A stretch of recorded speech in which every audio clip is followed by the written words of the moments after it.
Bonsoir à tous, bienvenue sur Géopolitique Profonde pour un rendez-vous exceptionnel. Je suis très heureux de recevoir un invité là que vous pouvez voir à l'écran. C'est le fameux Scott Horton que vous allez pouvoir découvrir pour beaucoup ce soir. Un intellectuel exceptionnel qui a produit de nombreux ouvrages, des best-sellers et qui travaille pour le média Anti-War. On va pouvoir parler de nombreux sujets pour comprendre comment fonctionne l'État profond américain, ce qu'il appelle le War Party. Et en fait, vous allez comprendre petit à petit comment s'est construit ces différentes élites aux États-Unis qui ont pu développer les stratégies que l'on observe aujourd'hui sur les tensions géopolitiques. Scott Horton, merci beaucoup d'être là sur notre émission. C'est un plaisir de vous recevoir ce soir. Merci beaucoup de m'avoir invité. J'ai compris chaque mot. Non, je plaisante. Donc, Scott, je viens de vous présenter très brièvement en français, et je ne sais pas si vous avez déjà eu l'opportunité de vous exprimer devant une audience française. C'est quelque chose que nous aimerions faire de plus en plus au sein de notre média, c'est-à-dire créer une sorte de pont avec le monde anglo-saxon. Parce que je sais que la situation mondiale est extrêmement complexe. Il y a tellement de tensions géopolitiques, de personnes aussi qui travaillent dans cette véritable guerre informationnelle et qui essaient de trouver la vérité. Donc parce que vous avez cette opportunité-là de pouvoir vous exprimer devant une audience française, comment souhaiteriez-vous vous présenter devant notre audience qui ne connaîtrait peut-être pas votre personne et votre travail?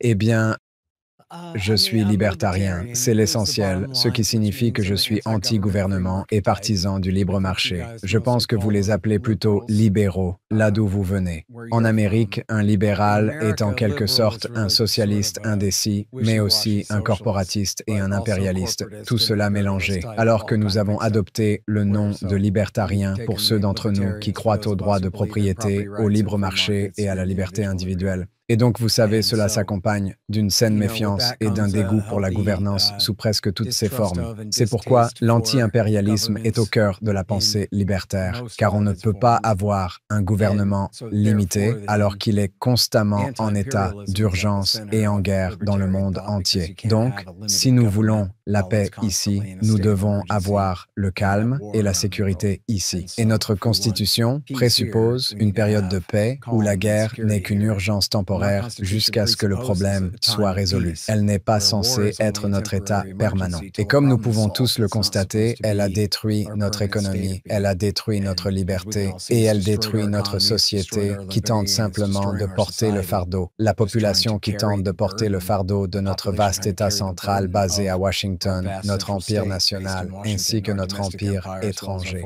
Donc la vision est, vous savez, comme on aurait dit à l'époque de la guerre froide, l'opération Rollback.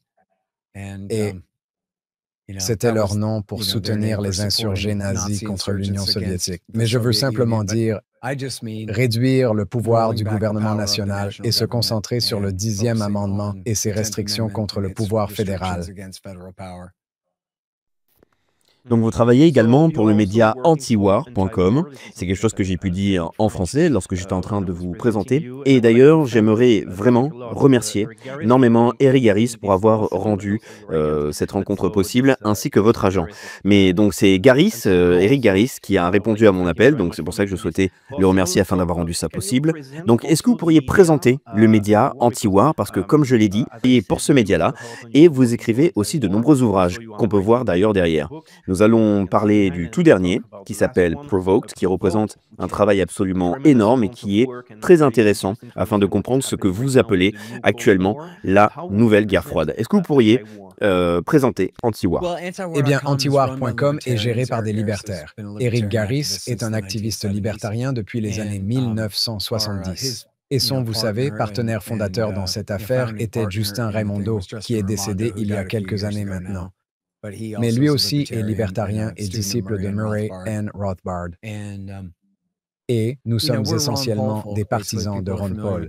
Si les gens connaissent le Dr Ron Paul, qui s'est présenté à la présidence en tant que républicain anti-guerre en 2008 et 2012, c'est essentiellement ainsi qu'il faut comprendre notre point de vue. Cependant, antiwar.com est essentiellement un site d'information et nous publions des points de vue de gauche, de droite, du centre, d'étrangers et de n'importe qui d'autre, tant que c'est intéressant et qu'il n'y a pas trop de choses qui nous déplaisent. Et puis, nous couvrons l'actualité brûlante toute la journée journée, tous les jours. Donc, si vous voulez vraiment savoir ce qui se passe en matière de politique étrangère, il n'y a pas de meilleur endroit où aller que antiwar.com. Très bien. Donc, comme je l'ai dit, vous avez écrit de nombreux ouvrages et fait beaucoup d'interviews. Et je pense d'ailleurs que vous êtes à plus de 6000 interviews depuis le début de votre carrière. Le livre Provoked est très intéressant parce que le sous-titre est Comment Washington a démarré la nouvelle guerre froide contre la Russie et la catastrophe en Ukraine. Donc allons-y et j'espère que vous allez survivre à mon accent français jusqu'à la fin de l'interview. Donc vous parlez de Washington, des tensions géopolitiques que nous avons aujourd'hui, des politiques étrangères des États-Unis. Nous parlons également des néoconservateurs, de l'État profond. Il y a tellement de mots pour essayer de comprendre les différents réseaux qui agissent aujourd'hui. Donc comment pourriez-vous définir précisément le mot Washington qui représente donc votre sous-titre? Eh bien, je pense que l'establishment de la politique étrangère comprend globalement, bien sûr, le corps des officiers de l'armée, toutes les différentes agences de renseignement, le Conseil national de sécurité, et puis, bien sûr, tous leurs think tanks et cabinets de lobbying qui gravitent autour d'eux, ainsi que les entreprises du complexe militaro-industriel qui fabriquent les armes et tout autre matériel et équipement dont ils ont besoin pour diriger leur empire. Donc, quand on parle du parti de la guerre, on fait généralement référence à l'avant-garde des penseurs qui sont derrière tout ça, ceux qui justifient tout ça, et leur groupe de réflexion, etc. Et puis le personnel de la Maison-Blanche et l'état-major interarmé et le Pentagone, etc. Ce sont les leaders de la formation du consensus. Et il y a quelques think tanks très importants qui ont en quelque sorte des hauts et des bas selon lesquels sont dominants à un moment donné. Mais fondamentalement, depuis la fin de la dernière guerre froide, le consensus porte sur ce que les néoconservateurs William Kristol et Robert Kagan ont appelé l'hégémonie mondiale bienveillante. Cela signifie qu'aux yeux des responsables de la politique étrangère américaine, ils ne sont pas impérialistes et que leur domination sur la planète empêche en fait quiconque d'être impérialiste, ce qui serait exactement le cas si nous n'étions pas là. Ce seraient alors les Britanniques, les Français, les Allemands, les Polonais et les Russes qui se disputeraient la domination en Europe. Au lieu de cela, nous maintenons notre domination en Europe, de sorte qu'ils ne se donnent même pas la peine de se battre, car nous sommes l'État le plus puissant de la région. Il en va de même pour le Moyen-Orient. Sans nous, ce serait l'Arabie saoudite contre l'Iran, contre l'Irak, contre la Turquie, contre tout le monde, qui se battrait sans cesse pour la domination. Au lieu de cela, nous sommes la force la plus puissante au Moyen-Orient, donc tout le monde a intérêt à rester à sa place. Il en va de même pour l'Asie de l'Est. L'idée est que si nous n'étions pas là, le monde entier s'effondrerait. Et comme nous savons que nous sommes les habitants de Washington, comme nous savons que nous sommes les gentils, que tout ce que nous faisons est bien et que tous ceux qui résistent à notre pouvoir sont mauvais et qu'ils ont intérêt à nous obéir afin que nous puissions continuer à rendre le monde toujours plus parfait. Cela ne veut pas dire qu'ils ne sont pas des menteurs et des meurtriers corrompus, car, bien sûr, qu'ils le sont, mais cela signifie qu'il existe une idéologie fondamentale du pouvoir américain qui dit qu'ils savent qu'ils font ce qu'il faut, car au moins, si ce n'était pas eux, ce serait quelqu'un d'autre et ce serait pire. Il faut donc leur faire confiance. Ils maintiennent la cohésion du monde, pense-t-il. Maintenant, vous repensez peut-être aux 25 dernières années et vous vous dites « Waouh, mais je pensais que Washington était la force la plus destructrice de la planète Terre. » Et oui, vous auriez raison. Mais bien sûr, encore une fois, tout cela est fait au nom de la stabilité, de l'ordre et de la gouvernance fondée sur des règles, quoi qu'ils en disent. Donc il nous faut revenir en arrière sur l'histoire des États-Unis parce que tellement de choses se sont déroulées et nous avons pu observer quelque chose émerger. Quelque chose que nous pouvons appeler le parti de la guerre ou même l'État profond. Et vous avez fait récemment des interviews que je ne peux que recommander et qui sont extrêmement intéressantes. Vous avez par exemple fait une apparition chez Tucker Carlson ou même chez Lex Fridman. Vous avez d'ailleurs fait un débat et aussi une vidéo longue mais très intéressante, une vidéo de presque 10 heures donc chez Lex Fridman.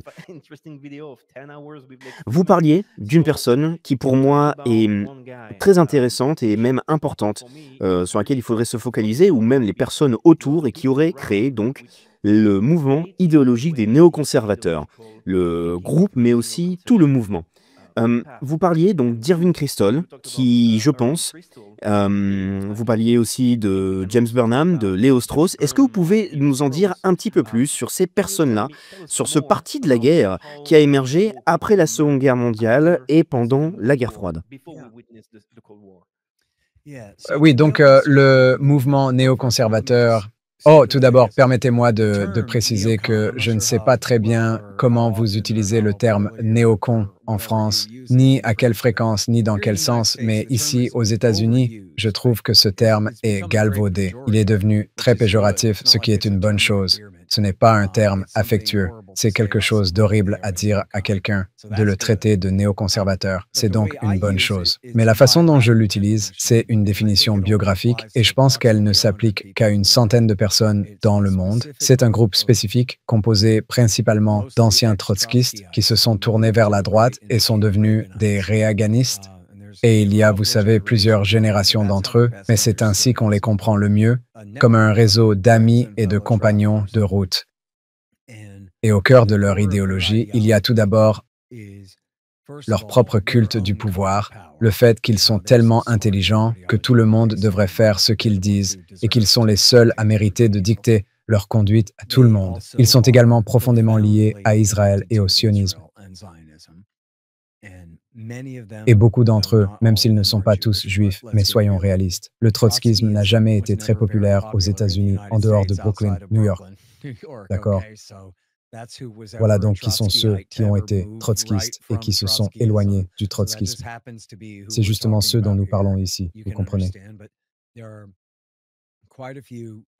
Mais il y a pas mal de membres du mouvement qui sont catholiques, protestants, et il y a même au moins un bouddhiste et un musulman dans le groupe. Ce n'est donc pas explicitement un phénomène juif, mais c'est en grande partie le cas. Et pour cette raison, pas exclusivement pour cette raison, c'est profondément lié au sionisme. Et puis, si l'on remonte aux années 1970 et à la façon dont fonctionnait le pouvoir américain à l'époque,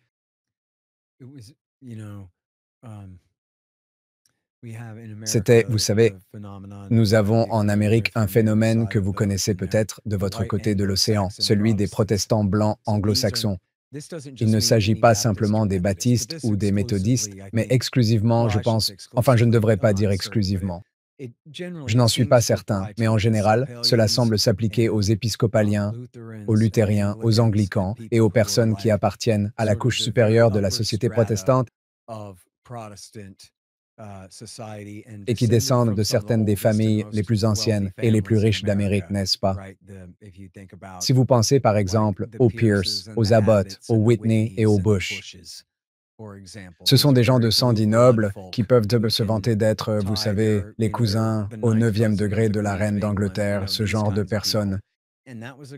Et c'était une sorte de establishment au pouvoir, ce que nous appelions l'establishment libéral du Nord-Est. Il était dominant, en particulier au département d'État, au Conseil des relations étrangères et dans des institutions de ce genre. Le problème avec les néoconservateurs, c'est qu'ils voulaient entrer dans le cercle parce qu'ils étaient des intellectuels et tout ça, mais ils n'étaient pas puissants, d'accord? C'était des enfants de la classe moyenne. Ils étaient à peine assez riches pour aller à l'université municipale. Ils étaient intelligents, mais ils n'avaient pas de relations. Ils avaient donc besoin d'un emploi qui ne leur demandait pas de travailler vraiment pour gagner leur vie. Et puis, il y a les entreprises du complexe militaro-industriel. Les entreprises du complexe militaro-industriel ont beaucoup de produits à vendre au Pentagone, mais elles n'ont pas autant d'intellectuels que les secteurs pétroliers et bancaires au Conseil des relations étrangères. Elles ont besoin de leurs propres intellectuels. Si le CFR représente l'establishment libéral de la côte Est, alors le complexe militaro-industriel représente la nouvelle droite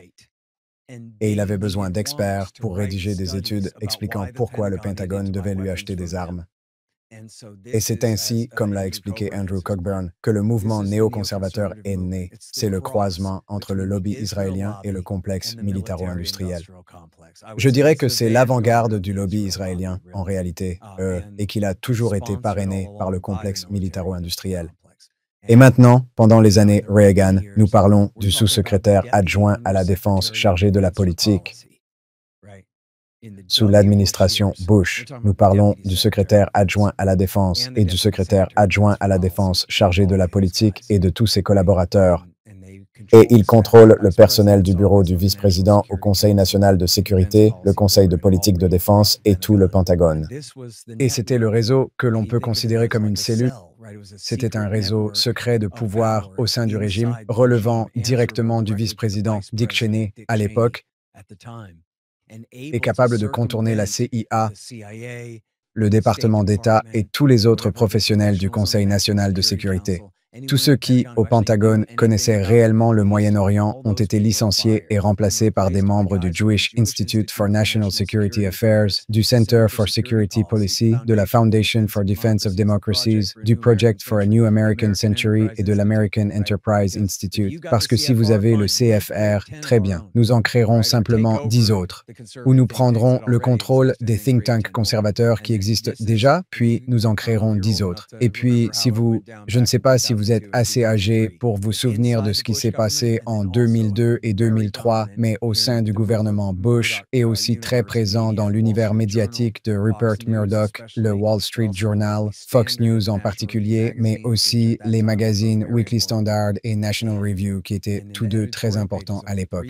Et dans les pages éditoriales des 3 plus grands journaux, le Wall Street Journal, le Washington Post et le New York Times, des membres actifs du mouvement néoconservateur écrivaient régulièrement dans leurs pages à l'approche de cette guerre. Ce sont eux qui nous ont menti pour nous entraîner dans la guerre depuis leur poste au Pentagone. Ce sont eux qui ont introduit toutes ces informations erronées dans les services de renseignement pour faire croire que l'Irak fabriquait des armes de destruction massive, chimiques, biologiques et nucléaires, et qu'il entretenait des relations avec le réseau terroriste Al-Qaïda d'Oussama Ben Laden, qu'il allait utiliser pour attaquer les États-Unis. C'était leur prétexte pour entrer en guerre, et tout cela était essentiellement dû à leur rêve de ce qu'ils pensaient être bon pour Israël.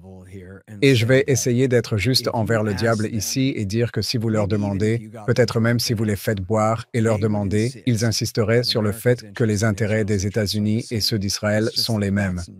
Seulement ce n'est pas vrai. Et ils sont donc probablement très doués pour intérioriser cette idée selon laquelle, quoi qu'ils aient à faire pour Israël, c'est de toute façon bon pour les États-Unis. Ils ont donc tendance à se concentrer principalement sur le fait que les États-Unis s'occupent des affaires d'Israël. Et je pense que c'est la meilleure façon de comprendre la deuxième guerre en Irak, de 2003 à 2008.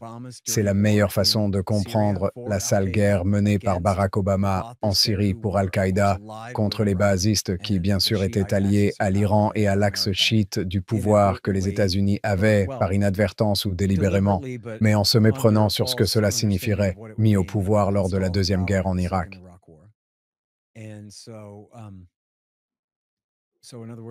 Et donc, en d'autres termes, ils sont aussi stupides que malfaisants. Vous voyez, ils ont essentiellement ruiné le début du 21e siècle et du 3e millénaire avec leurs plans ridicules et irréfléchis visant à lancer des guerres agressives contre des pays sans défense qui ne font que rester là, sans nous menacer d'aucune façon pour leur propre fortune et pour leurs intérêts étrangers dans des États étrangers.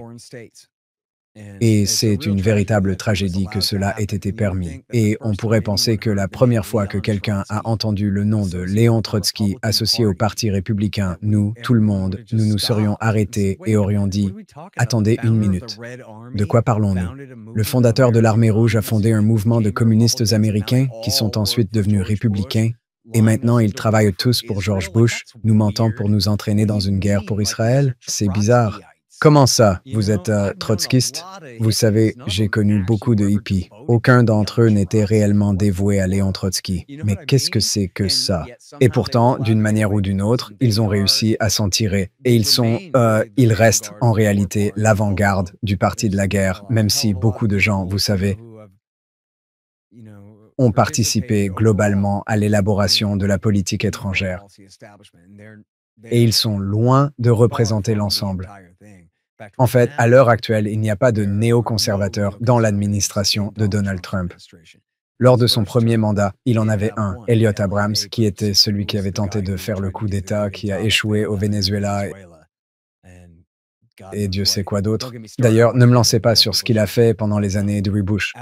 Mais à l'heure actuelle, Donald Trump n'a pas de néoconservateur à proprement parler dans son gouvernement, bien qu'il ait le représentant israélien Ron Dermer qui court partout et qui pourrait tout aussi bien être un néoconservateur. En gros, il suit exactement la même ligne tout le temps.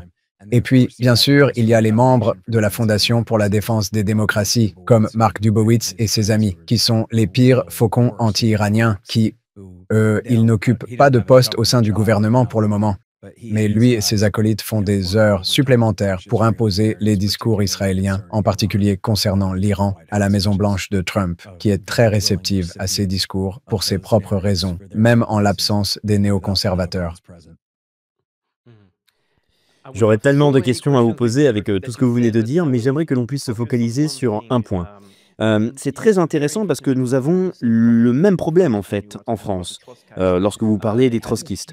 Ils ont eu une influence absolument énorme en France. Ils ont même détruit le parti. On peut les remercier pour ça. Désolé, continuez. Oui, mais le Parti communiste était, à l'époque, ils essayaient vraiment de se focaliser sur un combat social. Et on a eu un mouvement extrêmement important en France, qui a été le mouvement de mai 68, où on a eu d'ailleurs deux types de révolutions à cette époque. Nous avons eu la révolution des travailleurs et aussi le mouvement culturel dans les universités. Et là, nous avons pu voir eh bien, tous les trotskistes dans ce mouvement culturel et ils ont gagné. Ensuite, on a eu cette grande révolution culturelle et ces gens ont changé. Et maintenant, on peut les voir aujourd'hui focalisés sur un nouveau narratif qui est focalisé sur celui de la menace que représente d'ailleurs la menace existentielle que représenterait apparemment la Russie. Mais parce que vous parliez des trotskistes, je me demandais juste pour vous, et je suis d'ailleurs très content d'avoir cette conversation et d'avoir la possibilité de vous poser cette question-là, si nous nous focalisons sur l'histoire juste après la Seconde Guerre mondiale. Vous parlez d'un petit nombre de personnes qui sont venues aux États-Unis, qui ont aussi eu une influence grandissante en Israël. Quelles sont pour vous les dates et les moments qui sont pour vous vraiment importants à connaître, spécifiquement pour notre audience française, qui ne serait peut-être pas au courant de ces dates-là, et qui représenterait donc une sorte de tournant où ce réseau a eu la capacité de s'étendre et de grossir. Et ensuite, on peut les voir au sein de la CIA, au sein du CFR, on a aussi l'EPAC, etc. Est-ce que vous avez des moments spécifiques, des dates sur lesquelles nous devrions vraiment nous focaliser ou au moins connaître? Oui, je pense que la meilleure façon de comprendre ce mouvement serait de dire que, surtout après la guerre froide, la droite américaine n'était pas synonyme de conservatisme. La droite était essentiellement composée de tous ceux qui s'étaient opposés à Roosevelt et à la Seconde Guerre mondiale, du moins avant Pearl Harbor. Et ce n'étaient pas tous des conservateurs. Il y avait aussi des libéraux, divers types de socialistes et d'autres encore. Je ne sais pas si les socialistes en faisaient partie, mais il y avait des libéraux, comme les libertariens et les libéraux. Même John Tiflin, qui écrivait pour le magazine The Nation et qui était un libéral convaincu, détestait FDR et s'opposait à la guerre et tout le reste. Voilà ce qu'était la droite. Puis, après la Seconde Guerre mondiale, beaucoup de membres de la vieille droite, écrivains et dirigeants, étaient soit morts, soit vieux et à la retraite, soit très peu nombreux et faciles à marginaliser. Par exemple, Murray Rothbard était trop favorable au libre marché pour croire à la guerre froide. Et il a donc été exclu du National Review, créé par William F. Buckley. Il y a ici un petit problème de l'œuf et de la poule concernant le mouvement néoconservateur, qui pourrait être un complot de la CIA à ses débuts. Et il y a eu une certaine animosité entre la CIA et les néoconservateurs à une époque ultérieure. Je ne sais pas exactement. Il est très difficile de voir de l'extérieur quelle a toujours été la nature de cette relation, mais je suis sûr que vous savez, en tant qu'Européens, vous et votre public, que pour affaiblir la gauche socialiste et communiste, en particulier en Europe, la CIA a fortement soutenu une forme de libéralisme de centre-gauche, n'est-ce pas? Et à travers le Congrès pour la liberté culturelle et à travers tout l'art moderne, Et tout cela était essentiellement un complot de la CIA pour rendre cool le libéralisme de centre-gauche, pro-américain et pro-capitaliste, par opposition au socialisme et au communisme, qui étaient, vous savez, à la mode, par rapport au vieux capitalisme guindé. Il voulait de faire en sorte que l'Occident capitaliste soit, ce qui était vrai très franchement, quand il avait la capacité d'être jeune, frais et inventif, alors que les communistes soviétiques, ils sont très vite devenus très conservateurs, soucieux de préserver ce qu'ils avaient déjà et exerçaient une emprise très forte sur la culture, l'empêchant de s'exprimer trop librement, car cela aurait pu nuire à leur régime. Donc, d'une certaine manière, l'Amérique était à gauche de l'Union soviétique, si vous voyez ce que je veux dire, d'un point de vue culturel. Alors que eux étaient vieux et guindés, l'Amérique essayait de promouvoir cette image jeune et dynamique. C'est pourquoi, au centre-gauche, la CIA apportait un soutien massif aux poètes, aux écrivains, aux auteurs, aux cinéastes et à toutes sortes de personnes qui n'étaient pas trop à gauche. Vous voyez, surtout en Europe, mais aussi en Amérique. Il est donc logique que la CIA ait fait la même chose à droite, dans ce cas-ci aux États-Unis, où elle a soutenu William F. Buckley. William F. Buckley, le fondateur du National Review, était en quelque sorte un pseudo-WASP. Il était en fait catholique, mais il se donnait des airs du genre « Oh, jolie coupe, Robbie », avec un pull de tennis noué autour du cou. Un peu comme un personnage B, C, B, G, Youpi, Wasp, vous voyez, qui jouait ce rôle. Mais ensuite, il a engagé tous des communistes pour écrire à sa place. Il y avait Whittaker Chambers, qui n'était en fait pas trotskiste, mais staliniste. James Burnham, lui, était trotskiste. Et je crois que Frank Meyer, Sidney Hook et, désolé tous ces types, j'ai oublié tous leurs noms, mais il y en avait, disons, 6 ou 8 qui étaient en quelque sorte les membres fondateurs de la National Review. Et ils ont expulsé tous les anti-guerres de droite et ils ont fait en sorte que le conservatisme soit synonyme de soutien à la guerre froide. En disant, écoutez, c'est un ennemi de gauche en Union soviétique, donc cela signifie que si vous êtes un bon membre de la droite, vous soutenez la guerre froide contre eux. Cela signifiait donc que tous les membres de la droite, comme Murray Rothbard, qui étaient trop capitalistes, trop favorables au libre marché pour accepter la guerre froide, ont été expulsés. Et puis il y avait les John Birchers, qui étaient un peu conspirationnistes, mais qui étaient aussi contre la guerre froide parce qu'ils pensaient « Nous dépensons toute notre richesse et nous construisons essentiellement un régime communiste dans notre propre pays ». Dans des termes tels que ceux utilisés dans The Road to Serfdom, nous construisons un régime extrêmement puissant à Washington au nom de la lutte contre la vague rouge qui, en réalité, ne peut même pas nous atteindre depuis là-bas. Alors pourquoi sacrifions-nous notre liberté au nom de la protection de la liberté dans le vieux monde, alors qu'ils finiront par comprendre, peu importe, et que nous pouvons conserver notre liberté ici? Eh bien, ils ont eux aussi été expulsés du mouvement. Ils invoquaient donc toujours les racistes, mais c'était en réalité la droite anti-guerre qui était la cible de la purge buckleyiste, qui veillait à ce que les personnes les mieux informées ne puissent pas participer autant que possible à la formation de l'opinion de droite à cette époque.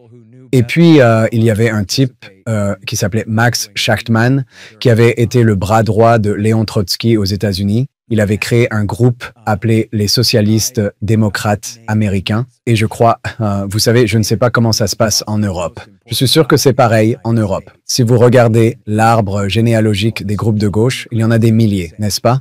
Comme dans le sketch des Monty Python sur le Front populaire de Judée et le Front populaire judéen, etc.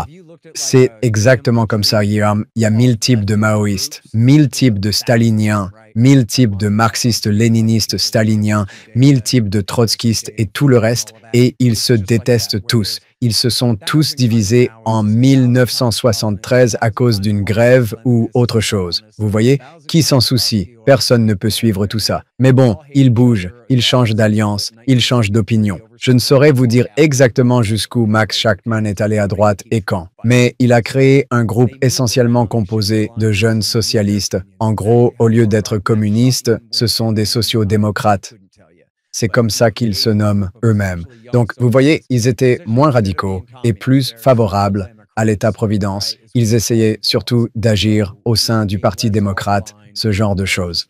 Et puis, il y avait aussi Leo Strauss et Albert Wohlstetter, tous deux d'anciens trotskistes devenus professeurs à l'Université de Chicago. Wohlstetter était un peu le fou de la théorie des jeux de guerre nucléaire, et Leo Strauss était celui qui enseignait essentiellement les idéaux platoniciens. En d'autres termes, je pense qu'une façon plus simple, plus simpliste de comprendre cela, je ne suis pas vraiment un intellectuel, mais en gros, il faut oublier John Locke, Thomas Jefferson et le libéralisme américain. En fait, non, nous avons besoin d'un petit groupe de philosophes rois qui, en d'autres termes, oubliez Aristote, revenez à Platon. Nous avons besoin de chefs qui savent tout et qui disent aux gens ce qu'ils ont besoin d'entendre pour les amener à faire ce qu'il faut, ce qui est une grande absurdité si vous voulez y croire pour vous-même, que, oh, je peux dire de nobles mensonges. Chaque fois que je mens, c'est un noble mensonge, parce que j'essaie simplement de vous faire faire ce qu'il faut, ce que je sais que je ne peux pas vous faire faire autrement qu'en vous manipulant, bande d'animaux stupides. Vous voyez ce que je veux dire? Parce qu'ils sont tellement intelligents, alors qu'il s'agit au mieux d'un groupe d'esprits médiocres. Ces gens n'ont rien de spécial qui ferait d'eux nos rois philosophes, si ce n'est que c'est ce que leur idiot de professeur leur a dit, vous voyez? Ils n'ont rien de vraiment spécial, mais une partie de leur idéologie que tous ces types semblent avoir apportée avec eux, issue du trotskisme, c'est cette idée de révolution mondiale. Et contrairement à Thomas Jefferson et Joseph Staline qui ont dit « Et nous avons gagné notre révolution, conservons-la et préservons-la, la révolution dans un seul pays ». Trotsky a dit « Non, nous devons renverser le monde entier jusqu'à ce que nous ayons terminé. » Vous comprenez? Comme Adam Weishaupt, nous devons pendre le pape, nous devons tuer tous les rois, nous devons renverser tous les conservateurs et tous les progressistes et tous ceux qui ne sont pas exactement comme nous voulons qu'ils soient. Et la révolution ne sera pas achevée tant que le monde n'aura pas été renversé et refait à notre image. Et d'une manière ou d'une autre, ils pensent que le peuple américain peut se le permettre s'ils augmentent simplement nos impôts, impriment plus d'argent et empruntent plus d'argent que d'une manière ou d'une autre. Comme ils l'ont dit à l'époque de W. Bush, ils peuvent mettre fin à la tyrannie dans notre monde. Ils pourraient donc mettre fin au mal si seulement nous leur donnions suffisamment d'argent pour mener cette révolution. Et cela semble vraiment provenir de l'idéologie trotskiste. Mais maintenant, je suis désolé, car à ce jour, le fait est que ces gauchistes ont tous commencé à se déplacer vers la droite à la fin des années 1960, car ils étaient contre les droits civiques et contre la guerre du Vietnam. En plus de cela, ils ne se sont pas rangés du côté d'Israël. Je ne sais pas s'ils en savaient suffisamment pour se ranger contre eux, mais ils ne se sont pas rangés du côté d'Israël lors de la guerre de 1967. Et à ce moment-là, tous ces trotskistes ont dit « Écoutez, si les libéraux sont tous une bande de hippies, maintenant, vous savez, comme dans la réaction au Vietnam, ils sont tous une bande de Janis Joplin, Jimi Hendrix, Woodstock, vous savez, des drogués qui ne soutiennent pas la guerre, eh bien, oubliez ça. Devenons tous républicains. » Et donc, leur première étape importante fut chez Scoop Jackson, un démocrate, mais un démocrate de droite, partisan de la guerre froide, originaire de l'État de Washington. Il l'appelait le démocrate ou plutôt, il l'appelait le sénateur de Boeing. Au lieu d'être originaire de l'État de Washington, il était le sénateur de Boeing, le constructeur d'avions militaires, et c'est les intérêts de cette entreprise qu'il représentait au Sénat. Richard Perle, Paul Wolfowitz, Douglas Feith, Zalmay Khalilzad, Scooter Libby et plusieurs autres ont donc travaillé pour lui. Ils étaient opposés à Nixon et Ford, ainsi qu'à la politique de détente avec l'Union soviétique menée par Henry Kissinger. Ils ne se souciaient pas beaucoup de la Chine, mais voulaient adopter une position belliciste envers l'Union soviétique. Et ils ont ajouté toutes ces conditions pour que le Congrès finance les livraisons de blé et les autres mesures prévues dans le cadre de la détente, à savoir qu'ils devaient obtenir davantage de concessions de la part des Soviétiques, principalement en autorisant l'émigration juive. Votre public est peut-être trop jeune pour se souvenir que lorsque des personnes tentaient de fuir l'Union soviétique, elles étaient abattues par les gardes frontières, contrairement à toutes les frontières du monde qui sont là pour empêcher les gens d'entrer. Les frontières de l'Union soviétique étaient des barreaux de prison destinés à empêcher les gens de sortir, et ceux qui tentaient de s'échapper étaient tués. Il fallait donc obtenir du Kremlin qui l'autorise et dise « D'accord, nous ferons une exception dans ce cas précis pour que les Juifs puissent quitter la Russie et aller soit en Israël, soit aux États-Unis. » Et c'était donc une grande partie du rôle qu'ils ont joué dans les années 1970, en essayant en quelque sorte de saboter la détente ou du moins de l'exploiter pour obtenir davantage de concessions. Puis ils ont rejoint l'administration Reagan en 1981, une poignée d'entre eux, vous voyez. Et puis ceux qui n'ont pas rejoint le ministère de la Défense ou autre chose à l'époque, ils sont allés prendre le contrôle des groupes de réflexion et tout ça, puis ils ont fondé le magazine Weekly Standard, etc. Et tout cela s'est vraiment passé dans les années 1980 et 1990. Et puis, une fois la guerre froide terminée, c'était drôle. Vous savez, il y a un article dans Foreign Affairs écrit par un de leurs détracteurs, John B. Judis. Il a écrit un livre intitulé From Trotskyism to Anachronism, du trotskisme à l'anachronisme. Et l'anachronisme en anglais, je suis sûr que votre public le sait, mais que puis-je savoir de ce que les autres savent? Cela signifie quelque chose qui est totalement obsolète, n'est-ce pas? Et ridicule. Oui, c'est ça. Donc, dans From Trotskyism to Anachronism, publié en 1995, il dit « Ces types sont obsolètes. Nous n'avons plus besoin d'eux. Nous n'avions besoin de leur idéologie folle que pour faire face à l'Union soviétique, mais sans ennemis soviétiques, à quoi nous servent les néoconservateurs ?» Et la réponse était « Ils sont utiles au Likoud, et ils sont utiles pour amener les États-Unis à faire le jeu d'Israël. » Et c'est essentiellement ainsi que les choses se sont déroulées depuis lors. On a également eu la situation avec Israël qui s'est dégradée de plus en plus et tellement de guerres qui sont apparues depuis. D'ailleurs, maintenant, la situation est absolument catastrophique. À l'heure où nous enregistrons, nous sommes le 29 août, eh bien, la situation au sein de la bande de Gaza est absolument terrible. Nous avons une situation de famine et depuis le 7 octobre, tellement de civils ont été tués. Et donc nous avons maintenant le gouvernement israélien, eh bien, le gouvernement qui accepte et même qui ose dire la vérité sur le projet religieux d'Israël, c'est-à-dire de créer le grand Israël.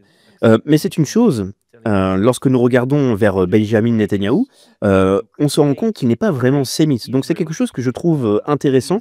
Ce serait intéressant de pouvoir en parler, c'est-à-dire comment eh bien, ces personnes qui ont quitté l'Union soviétique, qui ont été un groupe donc, qui ont décidé de quitter pour partir aux États-Unis, et un autre qui aurait donc décidé eh bien, de partir dans ce que nous appelons maintenant aujourd'hui Israël.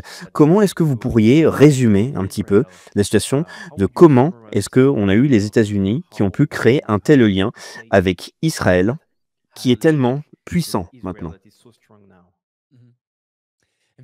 En fait, ce même John B. Judis est l'auteur d'un livre sur Harry Truman et sur la manière dont il a reconnu Israël sous la pression du mouvement sioniste de l'époque, etc. Je n'ai jamais eu l'occasion de lire ce livre, mais j'en ai lu quelques critiques. Et, vous savez, c'est un démocrate libéral de centre-gauche, donc c'est assez courageux de sa part de prendre une position aussi dure sur les débuts de l'histoire de ce sujet. Mais écoutez, à première vue, ce que vous venez de dire montre simplement que tout cela est absurde. De quoi parlons-nous? D'un groupe d'Européens de l'Est qui ont colonisé le Moyen-Orient. Et ils prétendent avoir un lien biblique qui remonte à 2000 ans, à un exil romain qui n'a en fait jamais eu lieu.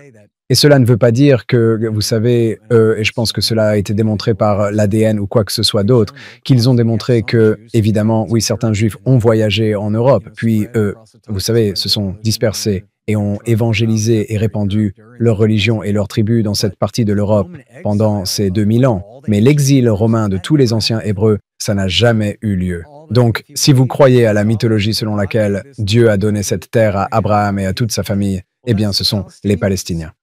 Ce n'est pas un groupe de Russes, de Lituaniens, de Polonais et d'Ukrainiens. Cela n'a aucun sens. Et la seule façon dont cela a du sens, c'est de la manière typique que je sais que les Français peuvent comprendre. Dans un sens basique du colonialisme. Ils ont la peau plus foncée, donc ils vont devoir partir. C'est tout. Nous pouvons le faire si nous le voulons. Et comme on dit en français, qu'est-ce qu'ils vont faire? Il suffit de les expulser, c'est ça. Et si cela avait été le mandat français au lieu du mandat britannique, cela se serait probablement passé de la même manière. Et je sais que c'est ainsi que j'ai appris cela quand j'étais enfant. Et je ne suis pas si vieux que ça. J'ai été élevé après Martin Luther King et tout ce qui s'est passé en Amérique. Vous voyez ce que je veux dire? Mais quand même, l'idée était, écoutez, les Israéliens sont européens, ce qui signifie qu'ils sont plus blancs, qu'ils nous ressemblent davantage. Et qui remplace-t-il? Vous savez, c'est peut-être plutôt les enfants qui parlent comme ça, mais je pense qu'au final, le principe est le même. L'idée, c'est qu'ils ne sont que du sable. Vous voyez, les têtes de serviettes, les jockeys de chameaux, les Arabes et tout le reste. Ils n'ont qu'à partir. On n'a même pas à s'en préoccuper. Et clairement, c'était l'attitude après la Seconde Guerre mondiale. On va juste mettre ces gens ici et les habitants devront s'en occuper plus tard et les déplacer. Et très franchement, et je le dis d'une manière terrible, méchante et horrible, pas d'une manière morale, mais simplement descriptive. Je pense que cela a vraiment fonctionné. Lorsqu'ils ont créé Israël, ils ont chassé 750 000 personnes de leur territoire. Aujourd'hui, tous les rois, sultans, potentats et présidents de la région s'en moquent éperdument. Ce sont les gens qui souffrent, pas les dirigeants. Le fait qu'ils aient agi ainsi ne signifie pas pour autant qu'ils étaient déterminés et condamnés à être désormais encerclés par des États ennemis pour toujours. Ce n'est pas vrai. Ce qu'ils ont réussi à faire en 1948, ils l'ont fait. Et ils auraient pu normaliser leurs relations avec tous leurs voisins, plus ou moins sur cette base, et tout se serait bien passé. Mais vous, moi et tout votre public connaissons déjà le problème. C'est l'occupation depuis la guerre de 1967, lorsqu'ils ont pris le contrôle non seulement de ce territoire, mais aussi lorsqu'ils ont kidnappé tous ces Palestiniens, des gens qu'ils détestent et dont ils ne veulent pas, mais qui vivent sur les terres qu'ils veulent voler. Des millions d'entre eux. Et que vont-ils faire d'eux? Tout ce qu'ils font, c'est les traiter comme des esclaves communistes. Vous voyez? Ils les traitent comme des êtres inhumains, au mieux comme du bétail, voire comme des insectes quand ils sont de mauvaise humeur.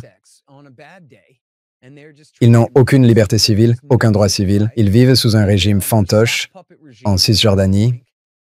Ils vivent sous le joug du gang le plus puissant de leur prison qui leur a été imposé par les autorités israéliennes dans la bande de Gaza. Et ce n'est pas vrai, comme certaines personnes le simplifient à l'excès en disant qu'Israël a créé le Hamas, mais ils ont certainement beaucoup contribué à assurer son ascension, à la renforcer et à marginaliser ses ennemis, car ils voulaient une alternative religieuse de droite à l'OLP. Ils voulaient diviser et conquérir le Fatah afin qu'ils ne puissent pas exercer un pouvoir unifié sur les Palestiniens et disposer d'une base de négociation unifiée. Au lieu de cela, ils les ont déjà divisés géographiquement entre la bande de Gaza et la Cisjordanie. Donc c'est parfait de laisser les fanatiques religieux et surtout les terroristes qui ont du sang de civils innocents sur les mains, les laisser le gang le plus fort de la prison prendre le contrôle de la prison. Et ensuite, on peut dire « Oh non, regardez quels terribles meurtriers et criminels ils sont ». Et comme l'a dit Netanyahou lui-même, ainsi que Bezalel Smotrich, son bras droit et toute une série de ces types. Vous savez, les membres du parti Likoud ont déclaré à maintes reprises que le but du soutien au Hamas dans la bande de Gaza était d'empêcher la création d'un État palestinien. Comme l'avait déclaré un conseiller d'Ariel Sharon en 2004, l'objectif du désengagement de la bande de Gaza en 2005, l'objectif du désengagement est de mettre le processus de paix au formol. Il dit, nous avons un certificat du Congrès américain attestant que nous n'avons personne à qui parler. Et il dit que nous n'avions personne à qui parler et que nous n'aurons personne à qui parler tant que Gaza ne sera pas la Norvège. À bientôt et shalom. Bon, par Gaza et la Norvège, cela signifie qu'ils deviennent tous blancs et qu'ils ne veulent plus jamais se battre, ce qui est magique et ne se produira jamais. Et tant qu'ils osent résister à leur emprisonnement et à leur persécution absolue, ils donnent au régime israélien l'excuse de se tourner vers le Congrès américain et de dire « Nous n'avons aucun partenaire pour la paix ». Je ne sais pas comment on dit cela en français. En anglais, j'ai dû l'entendre 1 million de fois. Le peuple américain l'a entendu 1 million de fois. Nous n'avons aucun partenaire pour la paix, mais c'est parce qu'ils l'ont tué, ou du moins ils l'ont enfermé en prison et ne le laissent pas sortir, de sorte qu'ils n'ont personne avec qui négocier. Sheikh Yassin, qu'ils ont aidé à créer le Hamas au départ, en janvier 2004, et il n'aurait pas dû le dire publiquement, mais en janvier 2004, il a dit « Je suis vieux et fatigué, je ne veux plus me battre. Nous devrions céder, nous devrions négocier, nous devrions reconnaître Israël sur les frontières de 1967. » Ils l'ont tué dans une frappe de drone 2 mois plus tard. Puis ils se sont tournés vers le Congrès et ont déclaré « Nous n'avons aucun partenaire pour la paix. Nous n'avons personne à qui parler. » Ce qui signifie simplement qu'ils peuvent continuer à voler ces gens, à les tuer, afin de pouvoir s'emparer de leurs biens sous ce prétexte. le plus mince des prétextes, qu'ils ont d'ailleurs admis ouvertement en disant « c'est notre prétexte le plus mince », et puis ils le font quand même. C'est exactement ainsi qu'ils fonctionnent, en espérant que les gens oublieront ou ne pourront rien y faire. Comment pensez-vous que la situation va évoluer avec l'Iran, par exemple? Parce que nous avons pu observer, une stratégie, bien spécifique des services de renseignement israéliens avec le Mossad, par exemple.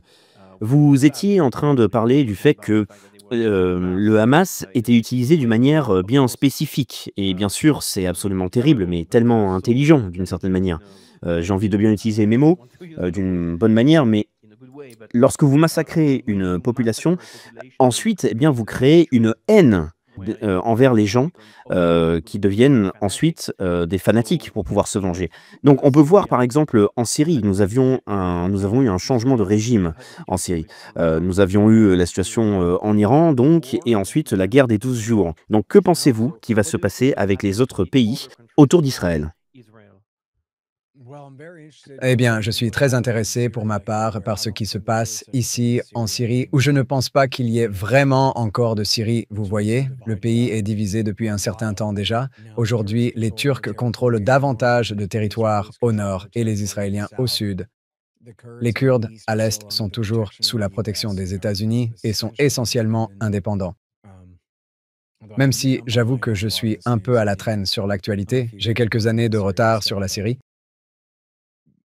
Mais le plus important, c'est que le chef d'Al-Qaïda en Irak et en Syrie, Abu Mohammed al-Joulani, dont le vrai nom serait al-Shara, a pris le contrôle du pays, s'est autoproclamé président et a utilisé ses forces djihadistes pour mener des massacres impitoyables contre les Alaouites et les chrétiens. Je pense surtout aux Alaouites, mais aussi aux Druzes, ce qui a permis aux Israéliens d'intervenir sous prétexte de protéger les Druzes syriens des djihadistes. Et donc, vous savez, dès que Joulani a pris le contrôle du pays en décembre dernier, Netanyahou s'est rendu à la frontière, a prononcé un discours, s'est attribué le mérite et a déclaré « C'est grâce à moi, parce que j'ai tellement battu le Hezbollah qu'il n'a pas pu aider à protéger la Syrie. Alors, haha, je suis tellement content qu'Al-Qaïda ait pris le contrôle du pays maintenant.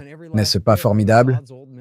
Mais ensuite, il a commencé à bombarder tout ce qui restait de l'ancienne armée d'Assad. Il a bombardé tous leurs entrepôts et tous leurs véhicules, coulé leurs marines dans le port et fait tout ce qu'il pouvait pour essentiellement castrer le nouveau régime et lui refuser le monopole réel du pouvoir militaire dans cette région, lui refuser l'héritage de l'ancienne armée arabe syrienne. Ils les ont donc laissés comme une sorte de sous-État. Vous voyez, c'est une tribu de terroristes qui dirige la Syrie aujourd'hui. Si Donald Trump lève toutes les sanctions à leur encontre et leur permet de reconstruire leur pays, ils seront bien mieux lotis qu'ils ne l'étaient sous Assad, simplement à cause de la guerre économique mondiale totale menée contre ce pays tant qu'il était au pouvoir. Mais si Al-Joulani ou Al-Shara ou peu importe, s'il ne fait vraiment rien d'autre que lécher les bottes des États-Unis et d'Israël tout le temps et faire tout ce qu'on lui dit, alors ces anciens hommes vont lui couper la tête et le remplacer à tout moment. Ce sont des fous furieux, adeptes de Ben Laden, adeptes des attentats suicides et des décapitations, et ce sont les mêmes types qu'ils ont toujours été. Il a peut-être suivi une formation dans les services secrets turcs où il a appris les bonnes manières, à ne plus décapiter les gens, à ne plus commettre d'attentats, suicides, etc. Mais il reste fondamentalement un disciple de Ben Laden. Il a rejoint le djihad parce qu'il a été inspiré par les attentats du 11 septembre. Puis, il est allé se vanter à la télévision gouvernementale américaine Frontline en disant qu'il avait combattu les Américains à Mossoul et à Ramadi. Voilà qui est ce type, et voilà qui sont ces hommes. Donc, s'il a vraiment été apprivoisé par l'argent, les femmes, la cocaïne ou tout ce qu'on lui a donné pour qu'il fasse ce qu'on lui dit, alors il va être marginalisé par ses propres copains terroristes, fanatiques, fous, vous voyez, assez rapidement de toute façon. Je doute qu'il puisse un jour représenter une réelle menace pour Israël. Tout cela me rappelle le plan Yanai. Je ne sais pas si vous en avez déjà entendu parler, ou le plan Oded Yanai, qui consistait simplement à réduire tous les États arabes en miettes, en autant de petites tribus guerrières que possible, car l'idée était que, même dans leur colère la plus intense, il ne serait toujours que des Arabes pieds nus, brandissant un AK-47 au-dessus de leur tête, plutôt qu'une division blindée organisée qui pourrait vraiment poser problème. Il y a une bande de types qui crient « Allah Akbar », on peut simplement les éliminer. Ce n'est rien. Et donc l'idée était simplement d'écraser tout le monde et de les affaiblir jusqu'à les réduire en miettes. Je pense que c'était la même chose avec la guerre en Irak. C'était comme si le plan A n'était pas censé être facile, mais le plan B était très bien. Nous allons simplement nous assurer de détruire l'Irak et de faire en sorte qu'il n'y ait plus jamais d'Irak. Ainsi, dans le pire des cas, nous aurions affaire à un tiers du pays à la fois plutôt qu'à l'ensemble du pays. Et vous savez, ce qui est révélateur, c'est que la politique étrangère du sénateur Biden consistait avant tout à diviser l'Irak en trois. Nous savons pour qui il parlait à l'époque, donc... Et donc, qu'en est-il de l'Iran? Parce que nous avons eu Trump qui a décidé de bombarder les sites nucléaires. Tout d'abord, quelle est votre analyse? Parce que tout le monde regardait avec énormément de stress et de peur sur ce qui pourrait survenir suite aux décisions de Trump. Est-ce que vous pensez que Trump a agi d'une manière, c'est-à-dire pour imposer une sorte de paix entre Israël et l'Iran, ou alors a-t-il fait quelque chose qui a été bon pour Israël? C'est une grosse question, une grande question que nous avons en France. Je ne sais pas vraiment si Trump leur a donné la permission de déclencher cette guerre ou s'ils l'ont simplement fait. Et il se pourrait que certaines personnes impliquées dans l'administration ne comprennent vraiment pas. Mais Witkoff, le négociateur, dit que lorsqu'ils ont annoncé qu'ils avaient prévu une réunion pour dimanche prochain, ce n'était pas une ruse, ce n'était pas un mensonge. Ils allaient vraiment se rencontrer et Netanyahou a simplement agi. Et il est donc logique que Trump fasse semblant de lui avoir donné la permission, car il ne veut pas passer pour un idiot. Il dit donc, oui, mon partenaire Netanyahou et moi avons décidé de déclencher la guerre. Nous les avons trompés en leur faisant croire que nous allions les rencontrer dimanche pour discuter, ou quelque chose comme ça. Quoi qu'il en soit, c'est vraiment grave. Vous voyez ce que je veux dire? Je ne sais pas trop ce qu'il en est. Ils ont commencé à évacuer les gens de là-bas? Des bases d'Houthis de Bahreïn et du Qatar, les familles des gens, etc., quelques jours avant. Je pense donc qu'ils savaient ce qui allait se passer. Je ne sais pas si Trump leur a vraiment dit d'y aller ou non, mais comme vous le savez, nous l'avons toujours dit depuis des décennies, l'Iran sait, excusez-moi, Israël sait qu'il ne pourrait pas déclencher une guerre aérienne contre l'Iran et la gagner, ni atteindre ses objectifs, en particulier détruire ses bunkers souterrains profonds, sans entraîner les États-Unis dans la guerre. La véritable crainte était qu'ils ne puissent pas les attaquer sans nous entraîner dans la guerre, car l'Iran riposterait certainement contre les États-Unis et nous serions immédiatement entraînés dans le conflit. Heureusement, cela ne s'est pas produit. Et puis, cet ayatollah dont on dit qu'il est tellement fou qu'il est prêt à déclencher l'apocalypse et la fin du monde et à faire disparaître son propre pays de la surface de la Terre, tant que cela oblige le 12e imam à revenir et tout ça, eh bien, il ne s'est pas comporté de cette manière.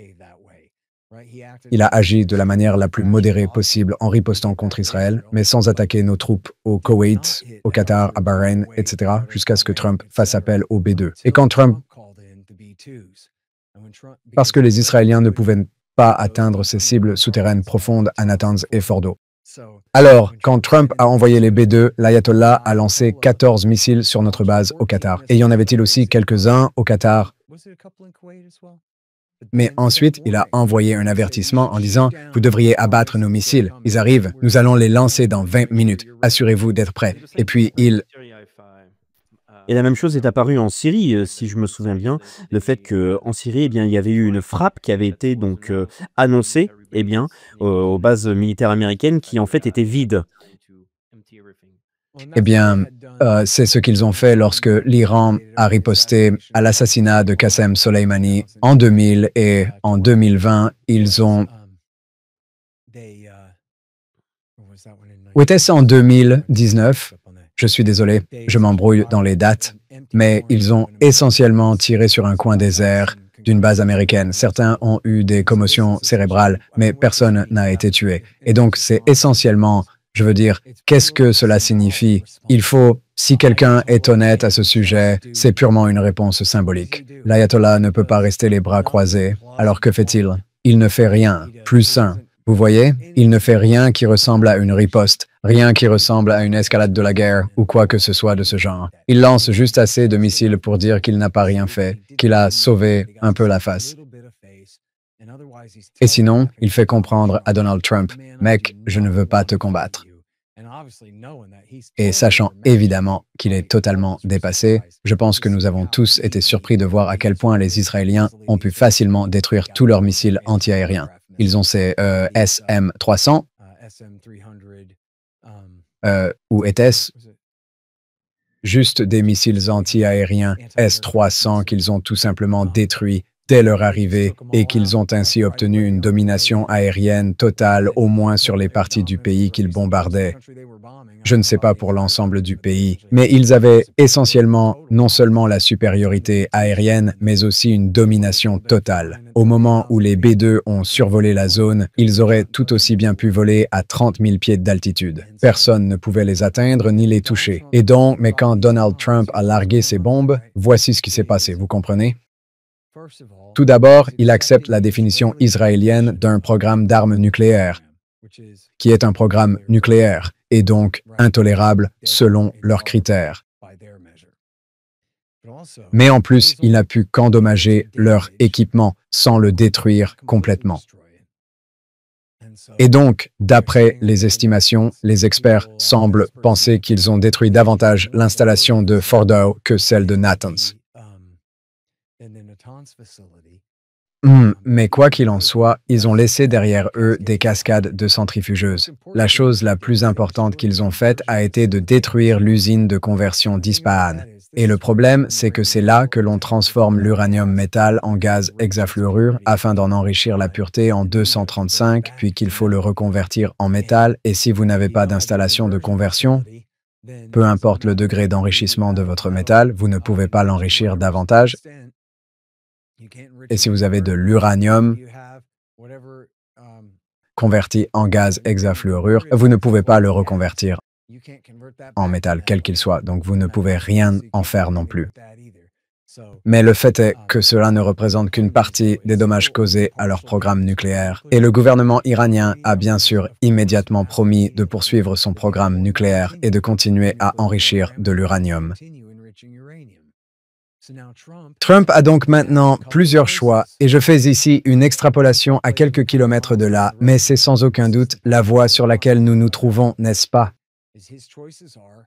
Ses choix sont soit de dire « D'accord, je racontais n'importe quoi tout à l'heure quand j'ai dit que le simple fait d'avoir un programme nucléaire équivalait à avoir un programme d'armement nucléaire. Peut-être que l'ayatollah peut enrichir de l'uranium après tout. » Ce qui est possible, c'est Donald Trump.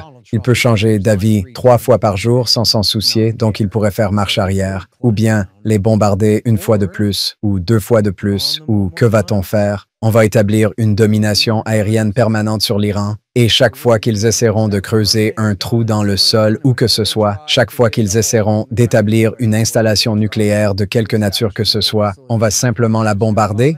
Et pendant combien de temps allons-nous continuer ainsi? Sur le plan politique, il est donc logique que, si tel est le cas, nous les bombardions, qu'ils continuent à enrichir de l'uranium, que nous les bombardions à nouveau, qu'ils continuent à enrichir encore plus d'uranium et qu'ils finissent par se doter d'une arme nucléaire s'ils ne l'ont pas déjà fait.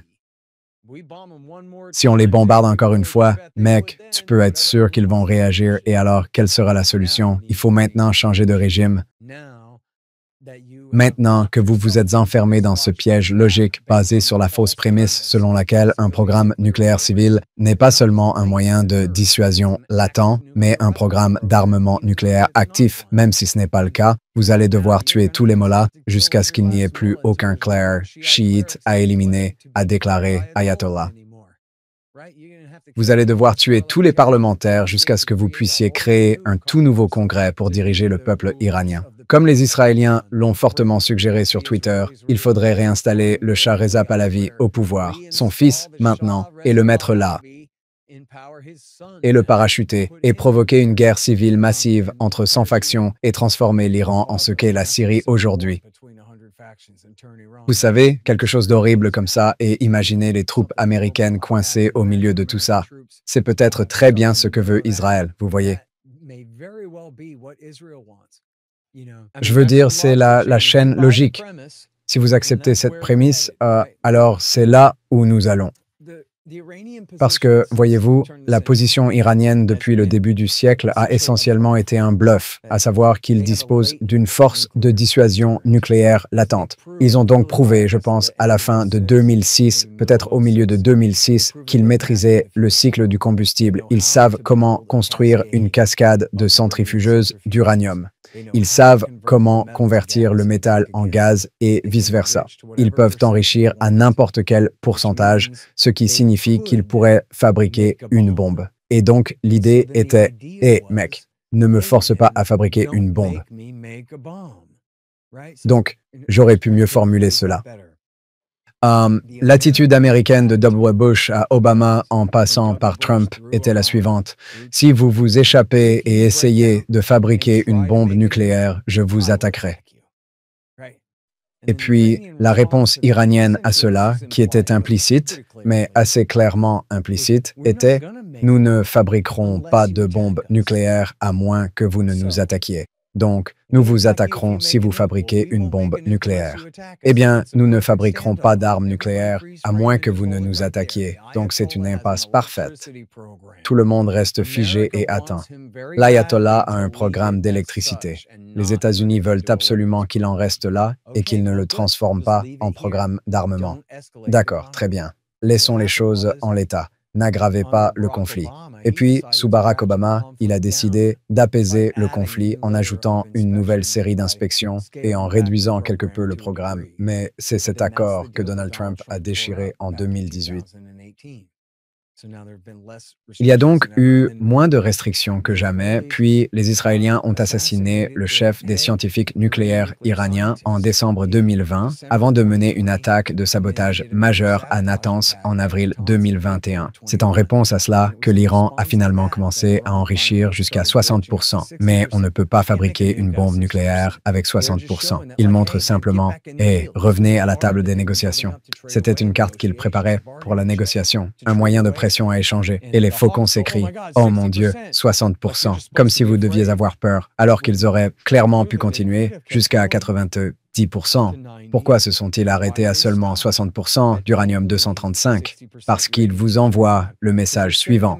Nous pourrions atteindre le niveau requis pour fabriquer des armes. C'est un rappel. Alors, revenez à la table des négociations. C'était leur objectif. Et donc, même Netanyahou a admis dans son interview avec Bret Baier sur Fox News que, eh bien, ils en étaient peut-être à 1 an. En d'autres termes, le même vieux bluff. En d'autres termes, Netanyahou lui-même admettait que s'ils décidaient de commencer à fabriquer une bombe atomique aujourd'hui, cela leur prendrait au moins 1 an, n'est-ce pas? C'est ce qu'il veut dire par « je ne sais pas », 1 an. Cela signifie qu'il sait qu'il n'en fabrique pas. Il savait qu'il n'en fabriquait pas. Il pensait simplement pouvoir s'en tirer en agissant ainsi maintenant.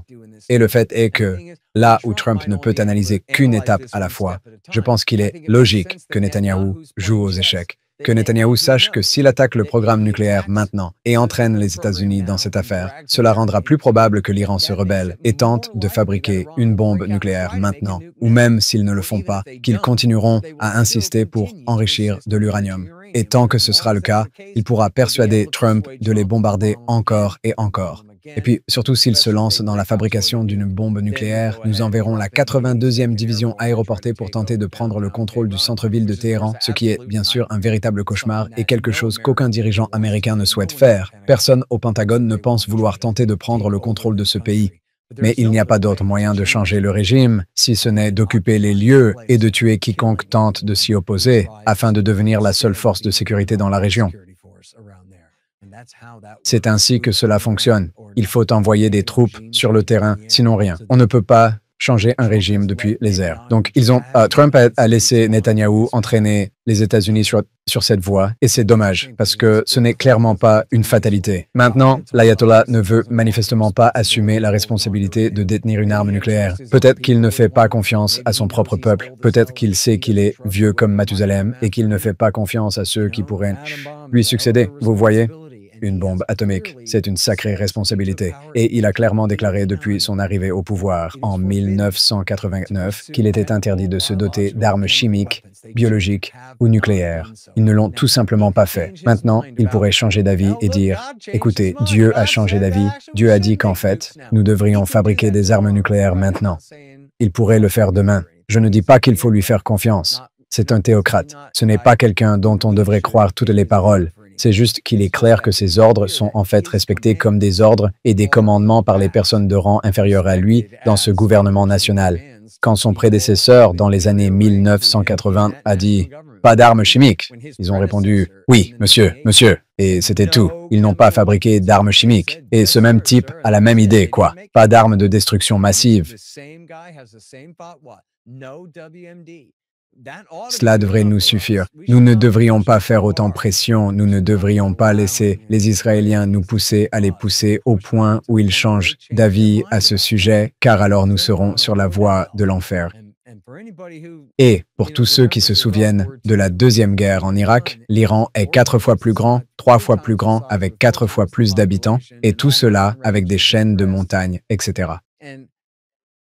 Et encore une fois, pour la millionième fois, non pas pour votre public, mais pour tous ceux qui m'ont déjà entendu auparavant, ce n'est pas le Hezbollah qui a détruit nos tours. Ce sont les partisans de Ben Laden qui ont fait cela, la frange radicale salafiste du mouvement sunnite, du côté sunnite de la religion, pas les chiites. Ils n'ont rien à voir avec cela. Et c'est simplement Israël qui déteste davantage l'Iran et ses amis. Mais sans cela, les États-Unis auraient-ils pu normaliser leurs relations avec l'Iran depuis longtemps? Bon sang, nous leur achèterions même de l'uranium pour faire fonctionner nos centrales. Donc voici la situation avec l'Iran, mais pour Israël même, on peut voir depuis plusieurs mois de plus en plus de manifestations.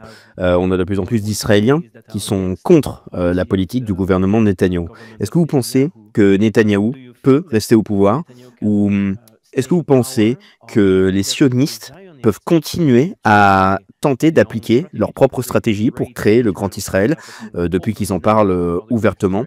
Est-ce que vous pensez que depuis la guerre récente avec l'Iran, cela a amélioré ou réduit l'influence des sionistes d'abord en Israël, mais aussi aux États-Unis? Oui, bonne question. Je ne sais vraiment pas. Je devrais vraiment lire davantage les journaux israéliens. J'ai été très occupé par mes autres activités. J'ai beaucoup de travail. J'ai l'impression que s'il y a une menace pour la coalition de Netanyahou, ce seraient les types à sa droite qui sont furieux qu'ils ne tuent pas assez de bébés assez vite. Des gens comme Bezalel Smotrich et Ben Gvir. Itamar Ben-Gvir, qui, vous savez, sont tous les deux impatients d'expulser complètement la population palestinienne et prendre leurs terres. Et également en Europe. Ils veulent pouvoir expulser une partie de la population en Europe. Nous avons une vidéo enregistrée d'Itamar Ben-Gvir qui le disait assez clairement. Oh, il dit qu'il veut expulser tous les musulmans d'Europe. Oui, donc il voulait achever le projet dans la bande de Gaza et pouvoir déporter ces personnes-là en Europe, par exemple. C'est ce qu'a dit Ben-Gvir. Oh, et donc, attends, déplacer les habitants de Cisjordanie vers l'Europe, c'est ce que tu veux dire?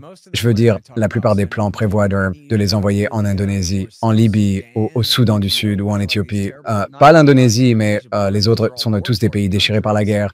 Ils parlent de chasser ces gens et de les envoyer là-bas. C'est complètement fou, complètement illégal.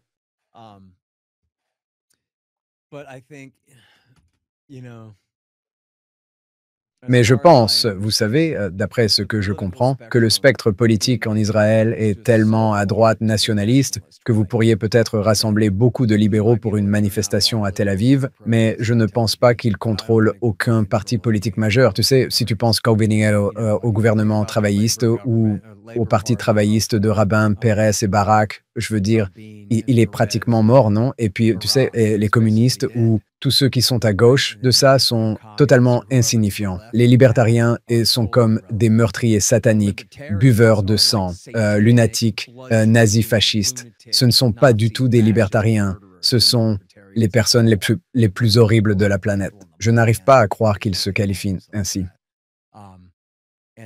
Et puis tout le monde là-bas est à droite.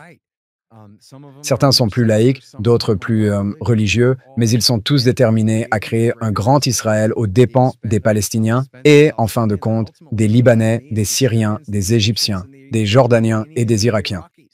Je veux dire, il existe de nombreuses cartes du Grand Israël qui incluent toutes les terres jusqu'à l'Euphrate, jusqu'au Koweït. Et oubliez vos droits de propriété ou même vos États-nations. Ils ont un droit de propriété surnaturel sur les biens de tout le monde, vous voyez? Et je suppose que l'idée est que le peuple américain peut se le permettre pour les aider à finalement s'en tirer en volant toutes ces choses. Et c'est complètement fou. Vous ne trouvez pas? Il n'y a rien de vraiment rationnel là-dedans. C'est basé sur ces doctrines religieuses auxquelles Ben Gvir et ses types croient vraiment.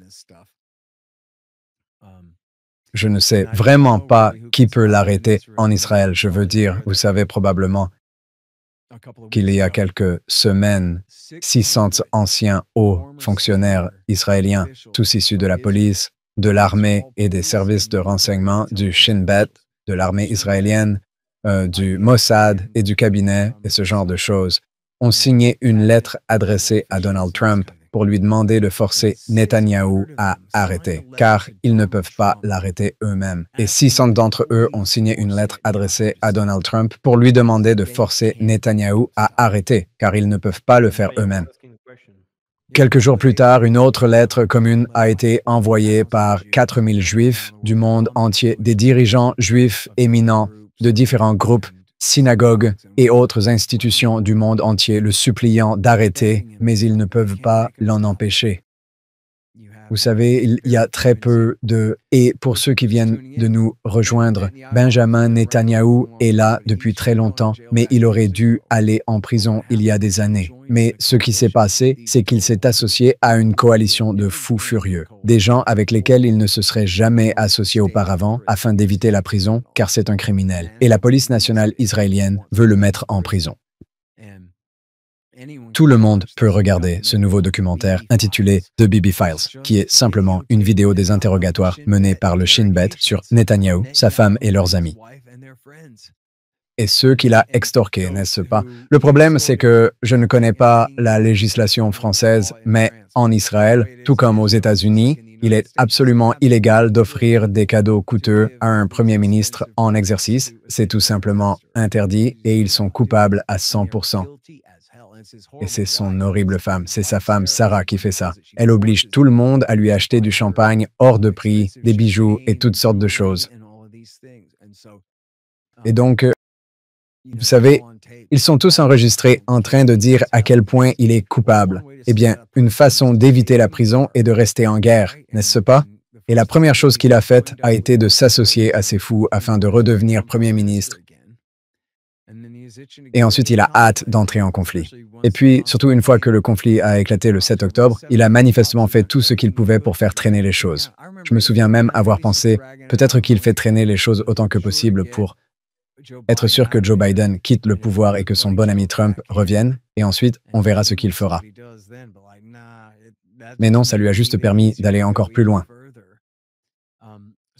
Donc je ne sais pas comment, le seul moment où il semble perdre son soutien politique en Israël, c'est lorsqu'il commence à laisser entendre qu'il pourrait changer d'avis ou renoncer à son projet de nettoyage ethnique total. À ce moment-là, Smotrich et Ben Gvir menacent tous deux de quitter sa coalition et de provoquer la chute de son gouvernement. Il se rabat alors à nouveau sur la droite et durcit encore davantage sa politique. Donc, vous savez, je ne pense pas qu'il y ait quelqu'un en Israël qui puisse l'arrêter. Je veux dire, vous pouvez organiser une marche vraiment impressionnante, mais 500, même si c'était un demi-million de personnes, cela reste dans un pays de 6 millions d'habitants, ce n'est pas un consensus. Ce ne sont que les libéraux de Tel Aviv, n'est-ce pas?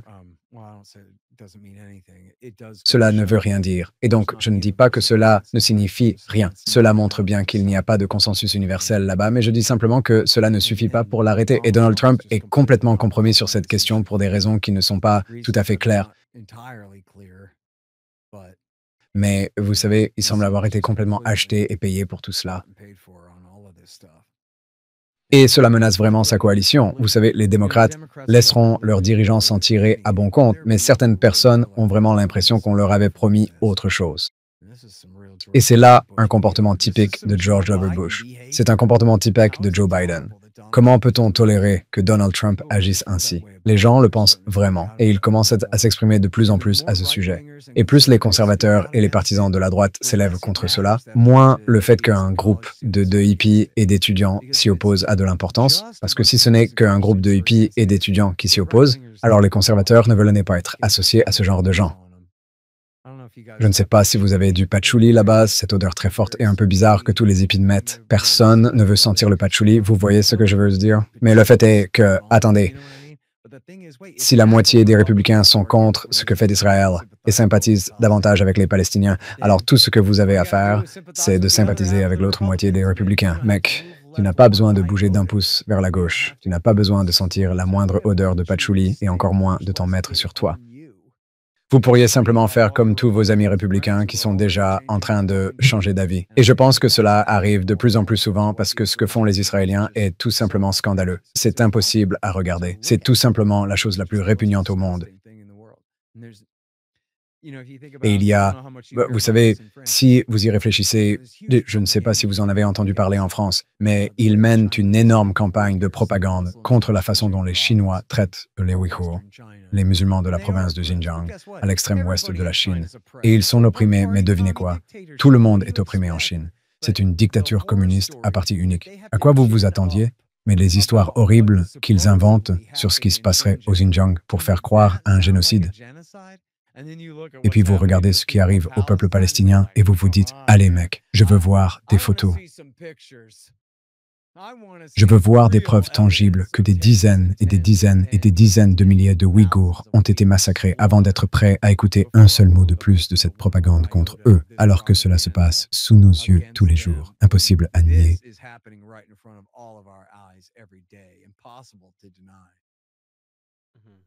Oui, donc nous avons la même chose en France sur la situation avec la Chine. Nous avons des Français, des acteurs français par exemple, qui vont critiquer la Chine, ce qu'ils font, le fameux génocide. Ils vont être financés, faire de la publicité. Et donc nous avons là en fait un double standard parce que ils vont être complètement silencieux face à ce que fait Israël. Ou alors, ils ne vont pas du tout utiliser le même mot, c'est-à-dire de génocide. Mais parce que c'était donc ma question sur l'opinion publique aux États-Unis, depuis que nous pouvons voir en fait tout ce qui se passe maintenant. Il semble de mon côté que pour beaucoup de Français, eh bien, ils essayent de comprendre ce qui se passe à l'intérieur des États-Unis.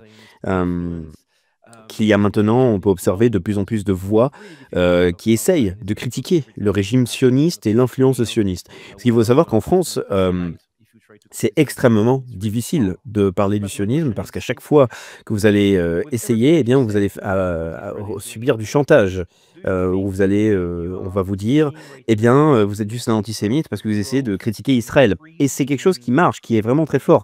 Donc ma question est, depuis avec tout ce que vous avez pu dire, avec ce qu'Israël fait actuellement, est-ce que vous pensez, est-ce que vous voyez maintenant une augmentation de la critique envers Israël aux États-Unis? Parce que quand je vois des influenceurs ou même des politiciens qui se font attaquer frontalement par Trump, comme Thomas Massie, eh bien j'ai été très surpris de voir les différentes réactions. Il semblerait vraiment qu'il y ait de plus en plus de voix qui s'élèvent. Oui, vous avez tout à fait raison. Et regardez du côté du Parti démocrate, c'est simplement les propriétaires du parti contre les électeurs du parti. C'est comme 90-10 ou quelque chose comme ça. Peut-être pas, mais c'est, tu sais, 75-80% contre 20% en faveur des Palestiniens contre Israël. Mais ensuite, parmi les dirigeants du parti, c'est 100% au pas. Tout ce que dit Tel Aviv est leur ordre, et donc c'est assez amusant à voir, c'est assez excitant d'imaginer à quoi cela va ressembler lorsque la grande rupture se produira, parce que c'est un statu quo impossible à maintenir. Et cette question est importante, elle figure en tête de liste des priorités des gens de gauche en ce moment. Vous avez peut-être vu une interview d'un comédien juif qui interviewe un membre du Congrès démocrate nommé Richie Torres. Et le comédien juif répond, ah, mec, ça me tue, ça me détruit l'âme. C'est tellement grave que ça me fait remettre en question toute mon éducation et tout le reste. Et puis Richie Torres répond, mais le Hamas, non, non, non, avec ses arguments stupides et tout ça. C'est comme s'il n'avait aucune âme et il se fait complètement démolir pour ça, pas vrai? Il se fait complètement démolir et rabaisser pour ça. C'est comme, il dit, oh, mais les pauvres Israéliens innocents qui sont morts le 7 octobre. Et l'autre lui répond, oui, mais écoutez, ils ont tué environ 100 000 civils à Gaza. Et il répond, oui, mais c'est la guerre. D'accord? En une seconde, il passe de oh, les civils à on se fiche des civils d'une manière flagrante, stupide et idiote. On voit tout de suite clair dans son jeu. C'est tout simplement dégoûtant à voir. Et puis, si vous regardez sur YouTube en ce moment, il y a une centaine de vidéos de réaction à cette interview où tout le monde s'en prend à ce type. Ils disent oh, je comprends. Pour soutenir Israël, il faut être un psychopathe. Il faut être un menteur. Il faut être une ordure. Il faut être la personne la plus horrible de notre société pour soutenir cette horreur. C'est-à-dire Richie Torres, l'exemple devant vos yeux, du genre « Hey, Richie, c'est quoi ton problème ?» Eh bien, je suis un psychopathe et j'aime vraiment l'argent et le pouvoir. C'est son problème et il te l'avouera. Et il n'y a rien à cacher. C'est aussi flagrant que possible. Et donc, ces gens sont en train de sombrer dans les flammes. Je viens d'en voir une autre où il s'agissait de Susan Collins, la républicaine du Maine. Alors qu'elle essayait de donner une conférence de presse, ils l'ont huée et chassée de la scène. La même chose est arrivée à Elise Stefanik. Elle fait partie de ce qu'on appelle les démocrates de la CIA qui sont arrivés au pouvoir pendant l'affaire Russiagate, pendant cette supercherie. Et elle se lève lors d'une cérémonie dans sa ville. Ils vont remettre un prix au magasin de meubles ou je ne sais quoi et toute la foule crie « Descends de scène, espèce de folle sanguinaire et génocidaire. On te déteste, madame. Dégage !» Elle finit par abandonner et part, complètement humiliée. Elle n'a pas trouvé quoi dire pour dédramatiser la situation. Elle essaie de dire « Eh bien, le public est très grossier, mais c'est simplement « Non, vous êtes une meurtrière psychopathe, génocidaire, et nous vous méprisons profondément. » Descends de scène, tu ne nous représentes pas, Serge. Et je le dis, c'est surtout du côté démocrate. Ces sionistes vont être complètement détruits lors des prochaines primaires.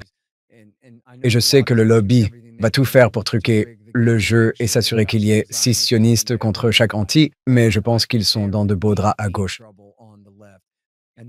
Et puis, même quand vous allez avoir tous les membres élus du parti sont anti-Israël, mais la direction du parti est toujours basée à Jérusalem. Comment cela va-t-il fonctionner, mec? Les différences vont devenir tellement marquées et tellement flagrantes. Du côté républicain, ce n'est pas encore aussi grave, mais les choses changent et elles changent très rapidement. Et actuellement, à droite, chez les républicains, c'est 50 sur 50, ou maintenant 50%, la moitié des conservateurs américains disent qu'ils sympathisent davantage avec les Palestiniens. Oh, really? It's really 50-50 right now? Okay, nice. Good to know. Je ne sais pas quel était le chiffre auparavant, mais supposons qu'il était de 80 sur 20 pour Israël. D'accord? Il s'agit là d'un changement radical. Et le fait est que ce changement est justifié. Ce n'est pas vraiment une question d'opinion discutable. Ce qui se passe, c'est que de plus en plus de gens en viennent à la conclusion, à contre-cœur, que ce n'est pas cool et je ne veux plus faire partie de ça. Je ne veux plus soutenir ça et j'aurais aimé pouvoir arrêter il y a 1 an. Et maintenant, une fois que vous avez pris cette décision, vous ne reviendrez pas en arrière. Vous voyez ce que je veux dire? C'est comme mon analogie préférée à ce sujet est excusez-moi. Oui, Donald Trump à propos de l'Afghanistan ou Trump a dit à propos de l'Afghanistan. Mon Dieu, c'est un tel gaspillage d'argent. Qu'est-ce qu'on fait? Ça ne marchera jamais. C'était tout, d'accord? C'était toute l'étendue de son analyse sur l'Afghanistan. Il ne sait pas vraiment où c'est, ni quelle est sa taille, ni la différence entre un Pashtun et un Tadjik, ni rien de tout ça. Mais il sait que c'est très grand, que c'est très loin, et que ce sont des sauvages, et qu'on ne peut pas apprivoiser des sauvages. Ils préfèrent se battre, mec. Ils ont une culture guerrière, ils ont des fusils, et ils ne cesseront pas de résister. Donc, soit on les tue tous, comme les Soviétiques, qui ont perdu de toute façon, soit on abandonne. Voici le truc. Pas besoin d'avoir un QI élevé pour comprendre ça. Et une fois que vous avez compris ça, désolé de reprendre cette expression, mais l'Afghanistan est une mission insensée, alors vous n'y retournerez jamais. Vous ne direz jamais, vous savez, je pensais que l'Afghanistan était une mission insensée, mais maintenant que j'y ai bien réfléchi, je pense que nous pouvons soumettre les tribus Pashtuns. Non, mec. Une fois que vous avez compris cela, vous ne reviendrez jamais en arrière. Et c'est la même chose ici avec les Israéliens. En réalité, les Américains, les Israéliens vous respectent autant qu'ils respectent ce gamin palestinien à qui ils viennent de trancher la gorge afin de pouvoir voler un quart d'acre de terre à sa grand-mère. C'est autant qu'ils se soucient de nous, autant qu'ils se soucient des gens qu'ils assassinent avec notre argent. Personnellement, cela me révolte. Et je pense que de plus en plus d'Américains comprennent cela. Du genre, oh wow, nous sommes juste des étrangers, nous aussi, hein? Nous sommes juste une bande de N-words. Nous sommes juste une bande de goyim.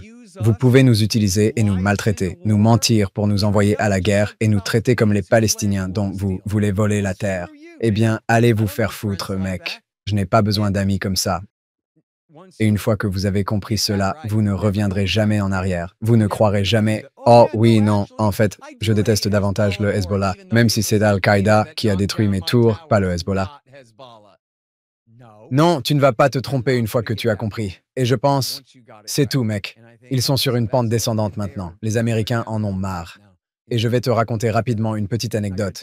J'ai dû quitter Twitter parce que j'ai trop de travail et que je ne peux pas l'utiliser. Je ne peux que l'utiliser à mauvais escient et y passer toute la journée. Alors, je ne le fais pas. Mais j'ai dû y aller l'autre jour pour promouvoir mon interview avec Lex Fridman. Salut tout le monde, regardez mon interview avec Lex Fridman. Je suis donc resté que quelques minutes, même pas 5. Honnêtement, c'était rapide. L'une des premières choses que j'ai vues, c'était les Israéliens larguant une bombe et massacrant un groupe de secouristes civils innocents qui tentaient de sauver quelqu'un d'autre qui était complètement mutilé et qui allait probablement mourir de toute façon. Et puis, les Israéliens ont juste, wash blam, fait exploser tout ça. C'était incroyable. J'ai fait défiler un peu plus bas et j'ai vu un père traîner son fils, mort et mutilé, hors des décombres, couvert de sang, le visage détruit. Et ce père, je ne sais pas si vous êtes père, ce père doit extraire son fils mort des décombres et transporter son cadavre jusqu'à l'endroit où ils vont essayer de l'enterrer avant que les bulldozers israéliens ne viennent déterrer son corps. Et c'est tout simplement dégoûtant. C'est la pire chose qui se passe dans le monde, cela ne fait aucun doute. Israël est le régime le plus criminel et le plus barbare de la planète Terre. Israël est la pire chose qui soit aux États-Unis d'Amérique. Et on ne peut plus le cacher. Ils ne nous apportent rien de bon. Ils ne sont qu'un fardeau. Évidemment, en termes de coûts financiers, en termes de tous nos soldats qui meurent dans les guerres dans lesquelles ils nous entraînent par leurs mensonges, et en termes d'attaques terroristes qu'ils motivent contre la population civile de ce pays, puis de tous les coûts que nous devons payer après ces attaques et nos réactions horribles à celles-ci. Le 11 septembre en est le meilleur exemple, mais il y en a beaucoup d'autres.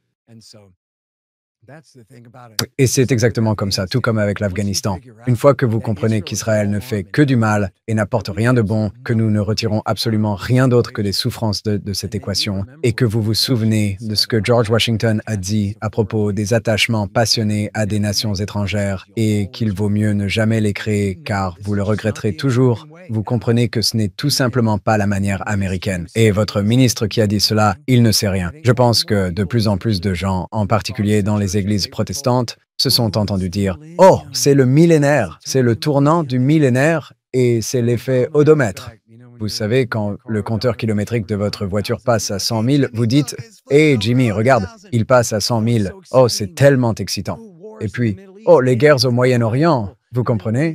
Comme dans la Bible, le Moyen-Orient est le millénaire. Jésus va revenir. Si seulement nous soutenons toutes les guerres, ce sera la seconde venue. » Et de nombreux Américains, des millions, des dizaines de millions d'Américains ont été amenés à croire par leurs pasteurs qu'ils seraient enlevés au ciel dans leur corps à la fin du monde. lorsque Jésus reviendrait pour accomplir toutes les prophéties. Tout ce que vous avez à faire, c'est de soutenir l'invasion de l'Irak. Et toutes ces choses magiques vraiment cool vont se réaliser. Et tous ces prédicateurs protestants américains au QI de 100 lions crus et l'ont répété à leurs ouailles, qui sont toutes encore ici avec nous. Rien de tout cela ne s'est produit. Le millénaire est arrivé, puis s'est écoulé. Jésus n'est pas venu. Au lieu de cela, nous n'avons eu droit qu'à une réalité séculière terrestre et rationnelle où un groupe d'individus innocents ont été massacrés sans raison valable. Sans raison valable. Juste à cause d'un tas de mensonges. Et je pense que les gens peuvent simplement dire, comme le dit le colonel Douglas McGregor, le temps l'emporte plus souvent que la raison. Je pourrais essayer de te convaincre que toutes tes croyances sont absurdes, mais attends un peu. Dans 5 ans, reprenons cette conversation et tu diras, oui, tu avais raison. On ne peut imprimer qu'une certaine quantité d'argent, ou on ne peut larguer qu'un certain nombre de bombes, ou on ne peut tuer qu'un certain nombre d'ennemis d'Israël avant que certains d'entre eux ne reviennent pour tuer votre peuple aussi. Ce sont les lois d'airain de l'univers, et en les ignorant, nous nous mettons en danger. Et je pense de plus en plus qu'il est impossible d'ignorer cette réalité. Et de plus en plus, vous voyez, je regarde YouTube tout le temps, je m'ennuie, alors j'ai arrêté Twitter. Je dois perdre mon temps à faire quelque chose, alors je zappe sur YouTube. Et de plus en plus, je vois des gens que je n'ai jamais vus auparavant. Des soi-disant influenceurs politiques, des animateurs YouTube, des podcasteurs que je n'ai jamais vus ni entendu parler. Je ne sais pas exactement s'ils penchent à gauche ou à droite. Parfois, on peut le deviner, parfois non. Mais ils en ont tous marre d'Israël et c'est ce qu'ils font. On peut dire qu'ils sont opportunistes, mais bon, qu'est-ce que cela signifie? Cela signifie qu'ils ont senti qu'il y avait une demande du marché pour critiquer Israël et qu'ils vont y répondre. Eh bien oui, parce que c'est le monde dans lequel nous vivons aujourd'hui. On ne peut pas mentir aux gens indéfiniment. On ne peut pas être cruel tout en pleurant et en prétendant être une victime pendant si longtemps devant tant de gens sans qu'ils finissent moi par ne plus y croire. Je veux dire, je n'ai jamais été membre d'une de ces églises. Mais imaginez que vous l'étiez. Imaginez que vous croyez vraiment, que vous ayez une foi totale en votre Créateur, votre Sauveur, votre vie après la mort, votre accès au paradis, vos proches décédés et tout le reste, et que tout cela soit lié à « vous devez soutenir cette guerre, sinon Jésus ne vous aimera pas. Vous ne vivrez pas éternellement dans le royaume des cieux si vous ne faites pas tout ce que dit Israël. » Maintenant, imaginez que vous croyiez cela, puis imaginez que vous cessiez d'y croire. Ouais, je serais vraiment blessé, mec. Je garde déjà rancune pour la deuxième guerre en Irak, et pourtant, je ne me suis jamais laissé berner au point de soutenir cette guerre. J'ai toujours été contre, et je suis toujours en colère. Mais si quelqu'un m'avait manipulé par l'intermédiaire de mon pasteur pour me dire que je ne verrais jamais l'ange de ma mère au paradis, si je ne soutenais pas leur campagne de massacre, je serais vraiment... Eh bien, je ne sais pas. Je suppose que si j'étais chrétien, je leur pardonnerais peut-être, mais si j'étais moi, je serais déterminé à me venger. Je ne pardonne pas. C'est la chose la plus malsaine que l'on puisse faire à quelqu'un, exploiter sa foi la plus sincère afin de le piéger et de le pousser à commettre le pire acte diabolique qui soit. Envoyer son fils, tuer et mourir. Tuer des innocents et se faire tuer en accomplissant l'œuvre du diable, vraiment. Faire le mal au nom de sa foi la plus sincère, c'est un péché impardonnable. C'est tout simplement impardonnable et je ne leur pardonnerai jamais. Vous savez, j'ai vu un extrait de Candace Owens. Elle a dit « Je préférerais me scier le pied plutôt que de soutenir à nouveau Israël. » Et elle était sincère.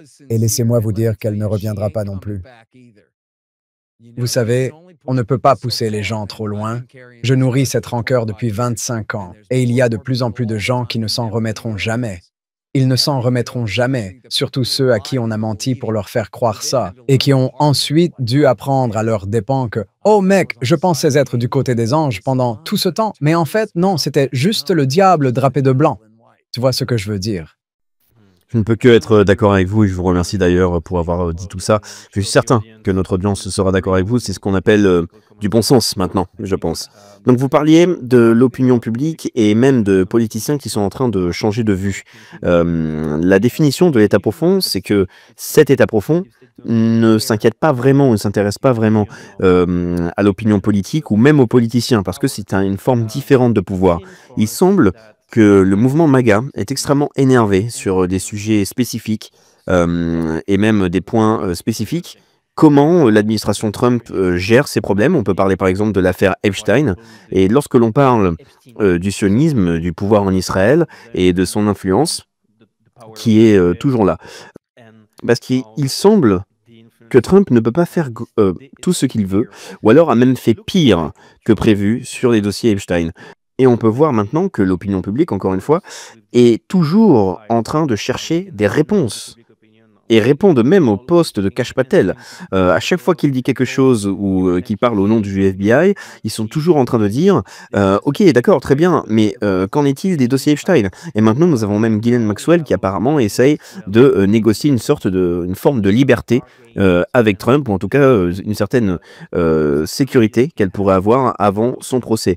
Donc, qu'est-ce que vous pensez de cette affaire, de la position de Trump, de son administration, le fameux combat contre le marais, le fait que Trump devait assécher le marais?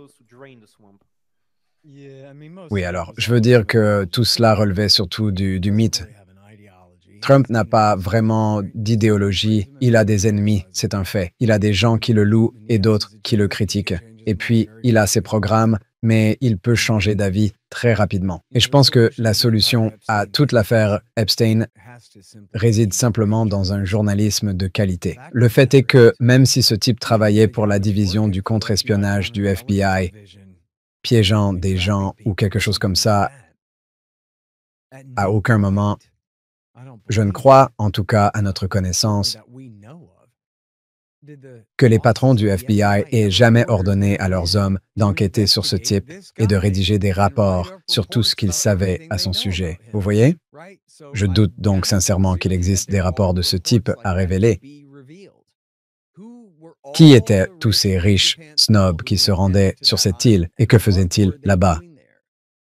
Je pense qu'il est raisonnable de supposer qu'il n'y a rien au siège du ministère de la Justice qui réponde à cette question, qu'ils n'ont jamais mené d'enquête à ce sujet parce qu'ils ne voulaient pas le savoir. Je ne... écoutez, surtout dans l'affaire Epstein, il y a tellement de choses que nous ignorons. J'ai vu dans le magazine Wired une carte virtuelle de tous les téléphones portables qui se rendaient sur son île. Et là, ils se rendent tous à la marina et prennent un bateau. Ils se rendent tous à cet endroit et prennent un hélicoptère. Et il y a tous ces gens, ils sont partout sur l'île, et il y a des gens de tous les États-Unis, et en particulier des endroits chics comme Aspen et Martha's Vineyard, et vous savez, partout où il y a des gens très riches, y compris certains habitants d'Austin. Il y a beaucoup de milliardaires du secteur technologique et d'autres gens à Austin, ainsi que des politiciens et d'autres personnalités. Et puis, nous ne savons pas qui étaient toutes ces personnes. Et je ne pense pas que nous sachions si elles étaient toutes là-bas uniquement pour le tourisme sexuel. Mais voyez-vous, mon problème est que je n'ai jamais écrit à ce sujet et que je n'ai jamais vraiment fait de recherches approfondies à ce sujet. J'ai surtout entendu d'autres personnes en parler. Puis j'ai lu des articles qui apparaissaient et disparaissaient de manière aléatoire. Je ne me suis jamais dit, bon, je vais passer une semaine à faire des recherches sur tout ça, à lire tous les anciens articles datant d'il y a 15 ans et tout ça pour essayer de comprendre pleinement la situation. Mais je trouve évidemment très suspect que cet homme ait pu, vous savez, échapper à la justice et faire partie de la haute société pendant si longtemps. Il semble être directement lié à...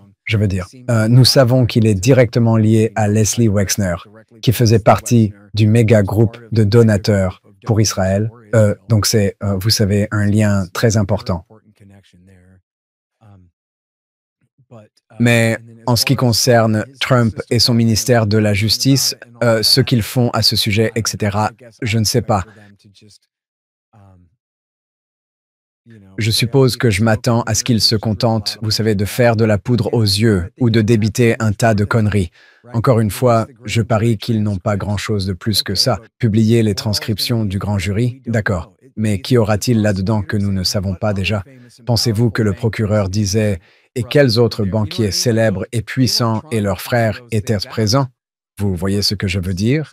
Ils n'essayaient pas de découvrir ces choses-là au départ. Il est donc très improbable que cela figure dans les transcriptions du grand jury. Et vous savez, quoi qu'il en soit, je pense donc que la meilleure façon de résoudre cette affaire est que des journalistes sérieux prennent enfin le temps de faire un vrai travail et de déterminer exactement ce que nous savons et ce que nous ne savons pas sur cet homme et ses activités. Et je dois dire, peut-être que vous n'êtes pas au courant, mais il y a de nombreux journalistes français qui ont réalisé un travail absolument excellent. Et vous avez un média spécifique, enfin une lettre confidentielle qui s'appelle Faits et Documents, qui a réalisé ce travail. Ils ont absolument tout lu, ils ont même eu accès au vol, aux indicateurs de vol, ainsi qu'au livre noir de Jeffrey Epstein avant beaucoup de monde. Et ils ont écrit ça il y a de nombreuses années. Ils ont réussi à faire les liens avec Paris, la France, ou plutôt certains types de Français, pas vraiment le gouvernement, mais également des agences comme l'agence Elite qui s'occupait de ramener des filles. Vous aviez de nombreuses personnalités qui venaient directement même d'Israël, en fait. Et quand on creuse et qu'on cherche l'histoire, par exemple, de Maxwell et de sa famille, eh bien, on se rend compte qu'on peut atteindre des niveaux comme le Mossad. Donc vous avez de nombreux journalistes français qui ont fait ce travail et je voulais juste ne pas les oublier. Envoie-moi ça, j'aimerais lire ça. Oh, écoutez, bah, avec grand plaisir. Et une des personnes qui a travaillé sur cette lettre s'appelle Xavier Poussard. Il a d'ailleurs fait une interview avec Candace Owens il y a de ça plusieurs mois. Maintenant, il se concentre plus sur Macron, son couple, sa famille, mais le travail qui a été réalisé sur l'affaire Epstein est absolument fou.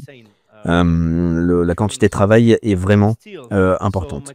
Mais cela n'enlève pas ma question au sujet de l'administration Trump et sa relation avec l'État profond et le marais. Je ne sais pas quel mot je devrais plutôt utiliser, mais bref.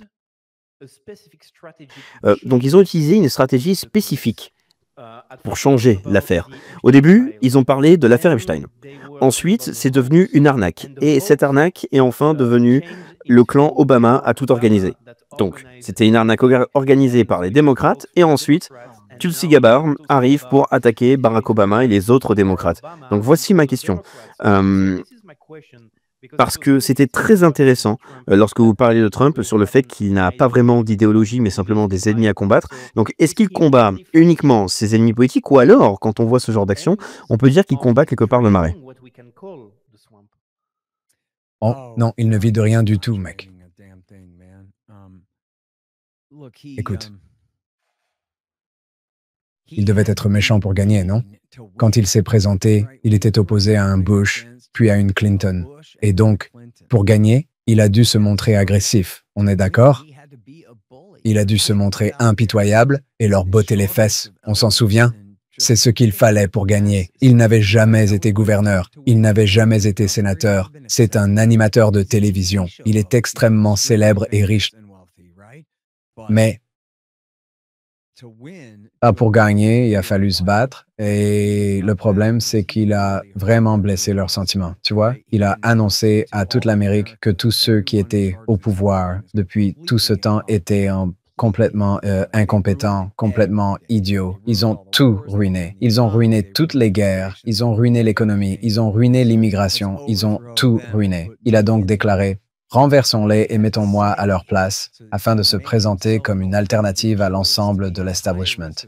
Clinton et Bush pourraient tout aussi bien être la même personne, se présentant ensemble sur le même ticket. Il n'y a aucune différence entre eux. C'est l'establishment contre le peuple. Et je suis avec vous. C'est un excellent argument de vente, mais il reste un milliardaire de New York. Même s'il vient du Queens et non de Manhattan, il n'est toujours pas un type ordinaire. Et il n'a pas une compréhension approfondie des structures du pouvoir ni de ce qu'il faut faire à ce sujet.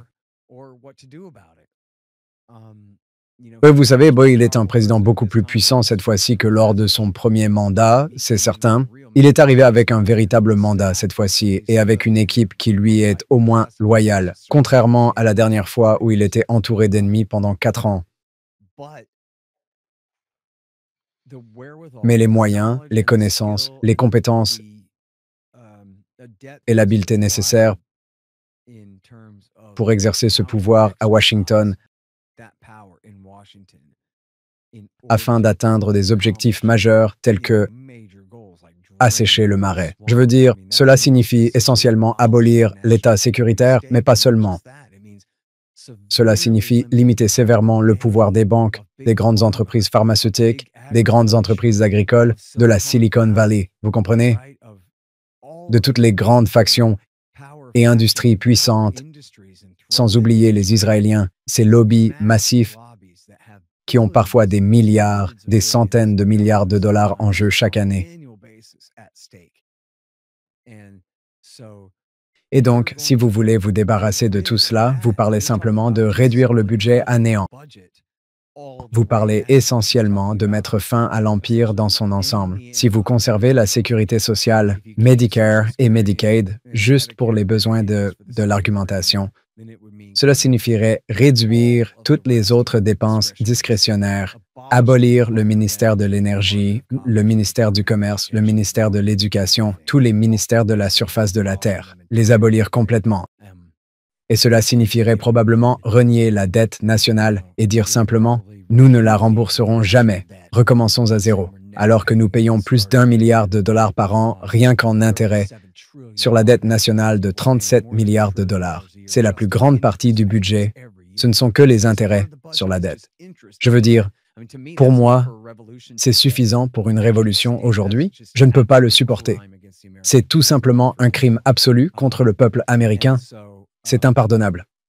Et donc,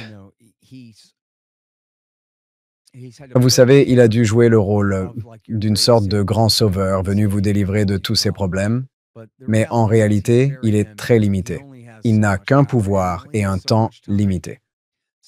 L'une des choses que vous pouvez observer actuellement, c'est qu'il est en guerre contre la Réserve fédérale américaine, car il tente de la forcer à baisser les taux d'intérêt. En d'autres termes, pour augmenter la création de nouvelles monnaies par les banques afin d'accroître la masse monétaire et de créer un nouvel essor inflationniste. Si ce n'est pour créer délibérément de nouvelles bulles, au moins pour empêcher les bulles actuelles d'éclater en les regonflant un peu plus et en espérant que le prochain crack n'arrivera pas avant qu'il ne quitte ses fonctions.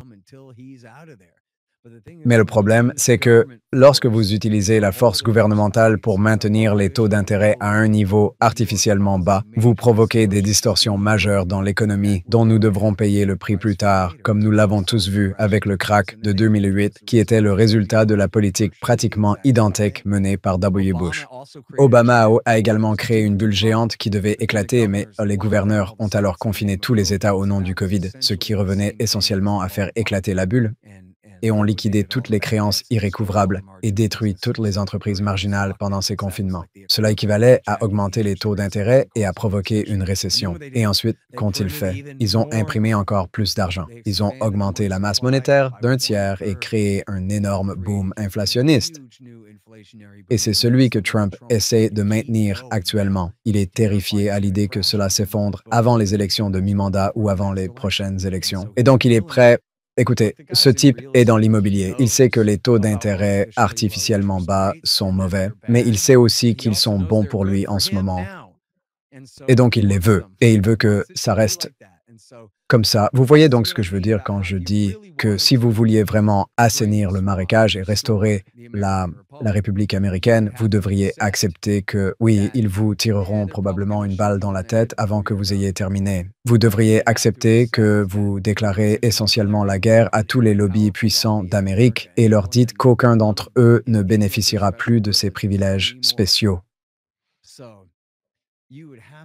Il faudrait donc vraiment savoir ce que l'on fait. Il faudrait disposer d'un gigantesque réseau néoconservateur d'hommes, d'un gouvernement parallèle, d'une structure cellulaire qui ne rendrait de compte qu'à vous afin de mettre en œuvre cette politique, et ce, de manière à vous assurer que tout cela sera accompli à court terme afin de protéger l'Amérique à long terme et que vous vous moquiez de mourir en essayant.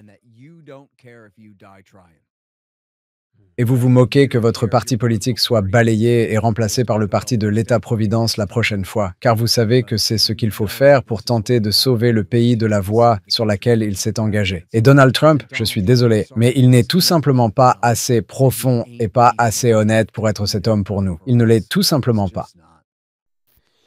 Donc, Scott, on approche des 2 heures d'interview. Merci beaucoup pour votre temps. J'ai tellement d'autres questions à vous poser, mais peut-être que ça fera l'objet d'un autre entretien. parce qu'on n'a pas vraiment eu le temps de parler de la situation en Ukraine ou même de l'OTAN. Mais je voudrais terminer sur la discussion autour de Trump, parce que je ne sais pas si vous êtes au courant, mais pour beaucoup de Français et même d'Européens, Trump représente vraiment un symbole intéressant avec le mouvement MAGA. Lorsque vous voulez reprendre votre souveraineté, lorsque vous voulez assumer vos ambitions, qui seraient donc de relancer votre économie, réindustrialiser le pays, essayer de combattre des idéologies comme le wokisme, même si tout ne peut pas être parfait, bien sûr, c'est l'impact que l'on peut observer en Europe actuellement. Donc c'est vraiment intéressant d'avoir quelqu'un qui critique ce qu'il est en train de faire actuellement. Euh, Vous avez dit que ce n'était pas la personne qui pourrait être capable d'assécher le marais, qu'il aurait besoin de certaines choses en plus. Donc ma dernière question, avec les gens que vous voyez actuellement dans la sphère politique américaine, quelle serait la personne, le candidat ou le mouvement où vous pourriez placer vos espoirs afin de gagner plus de pouvoir dans la situation que nous avons actuellement aux États-Unis. Est-ce que vous avez un ou même plusieurs types de politiciens ou même intellectuels sur lesquels on devrait se focaliser, nous, Français et Européens, que l'on ne connaîtrait peut-être pas? Non, probablement pas. Je veux dire, je ne suis pas vraiment du genre à croire beaucoup aux politiciens. Je pense que Thomas Massie est un homme bien. Je ne sais pas s'il a la force et le charisme nécessaires pour être président. Je pense qu'il est un excellent membre de la Chambre des représentants et je pense qu'il ferait un excellent sénateur. Je ne suis pas sûr qu'il ferait un excellent président, mais bon sang, il serait certainement meilleur à ce poste que n'importe qui d'autre à Washington. Il y en a très peu comme lui. Et mes critères sont assez élevés en ce qui concerne ce genre de choses. Je pense que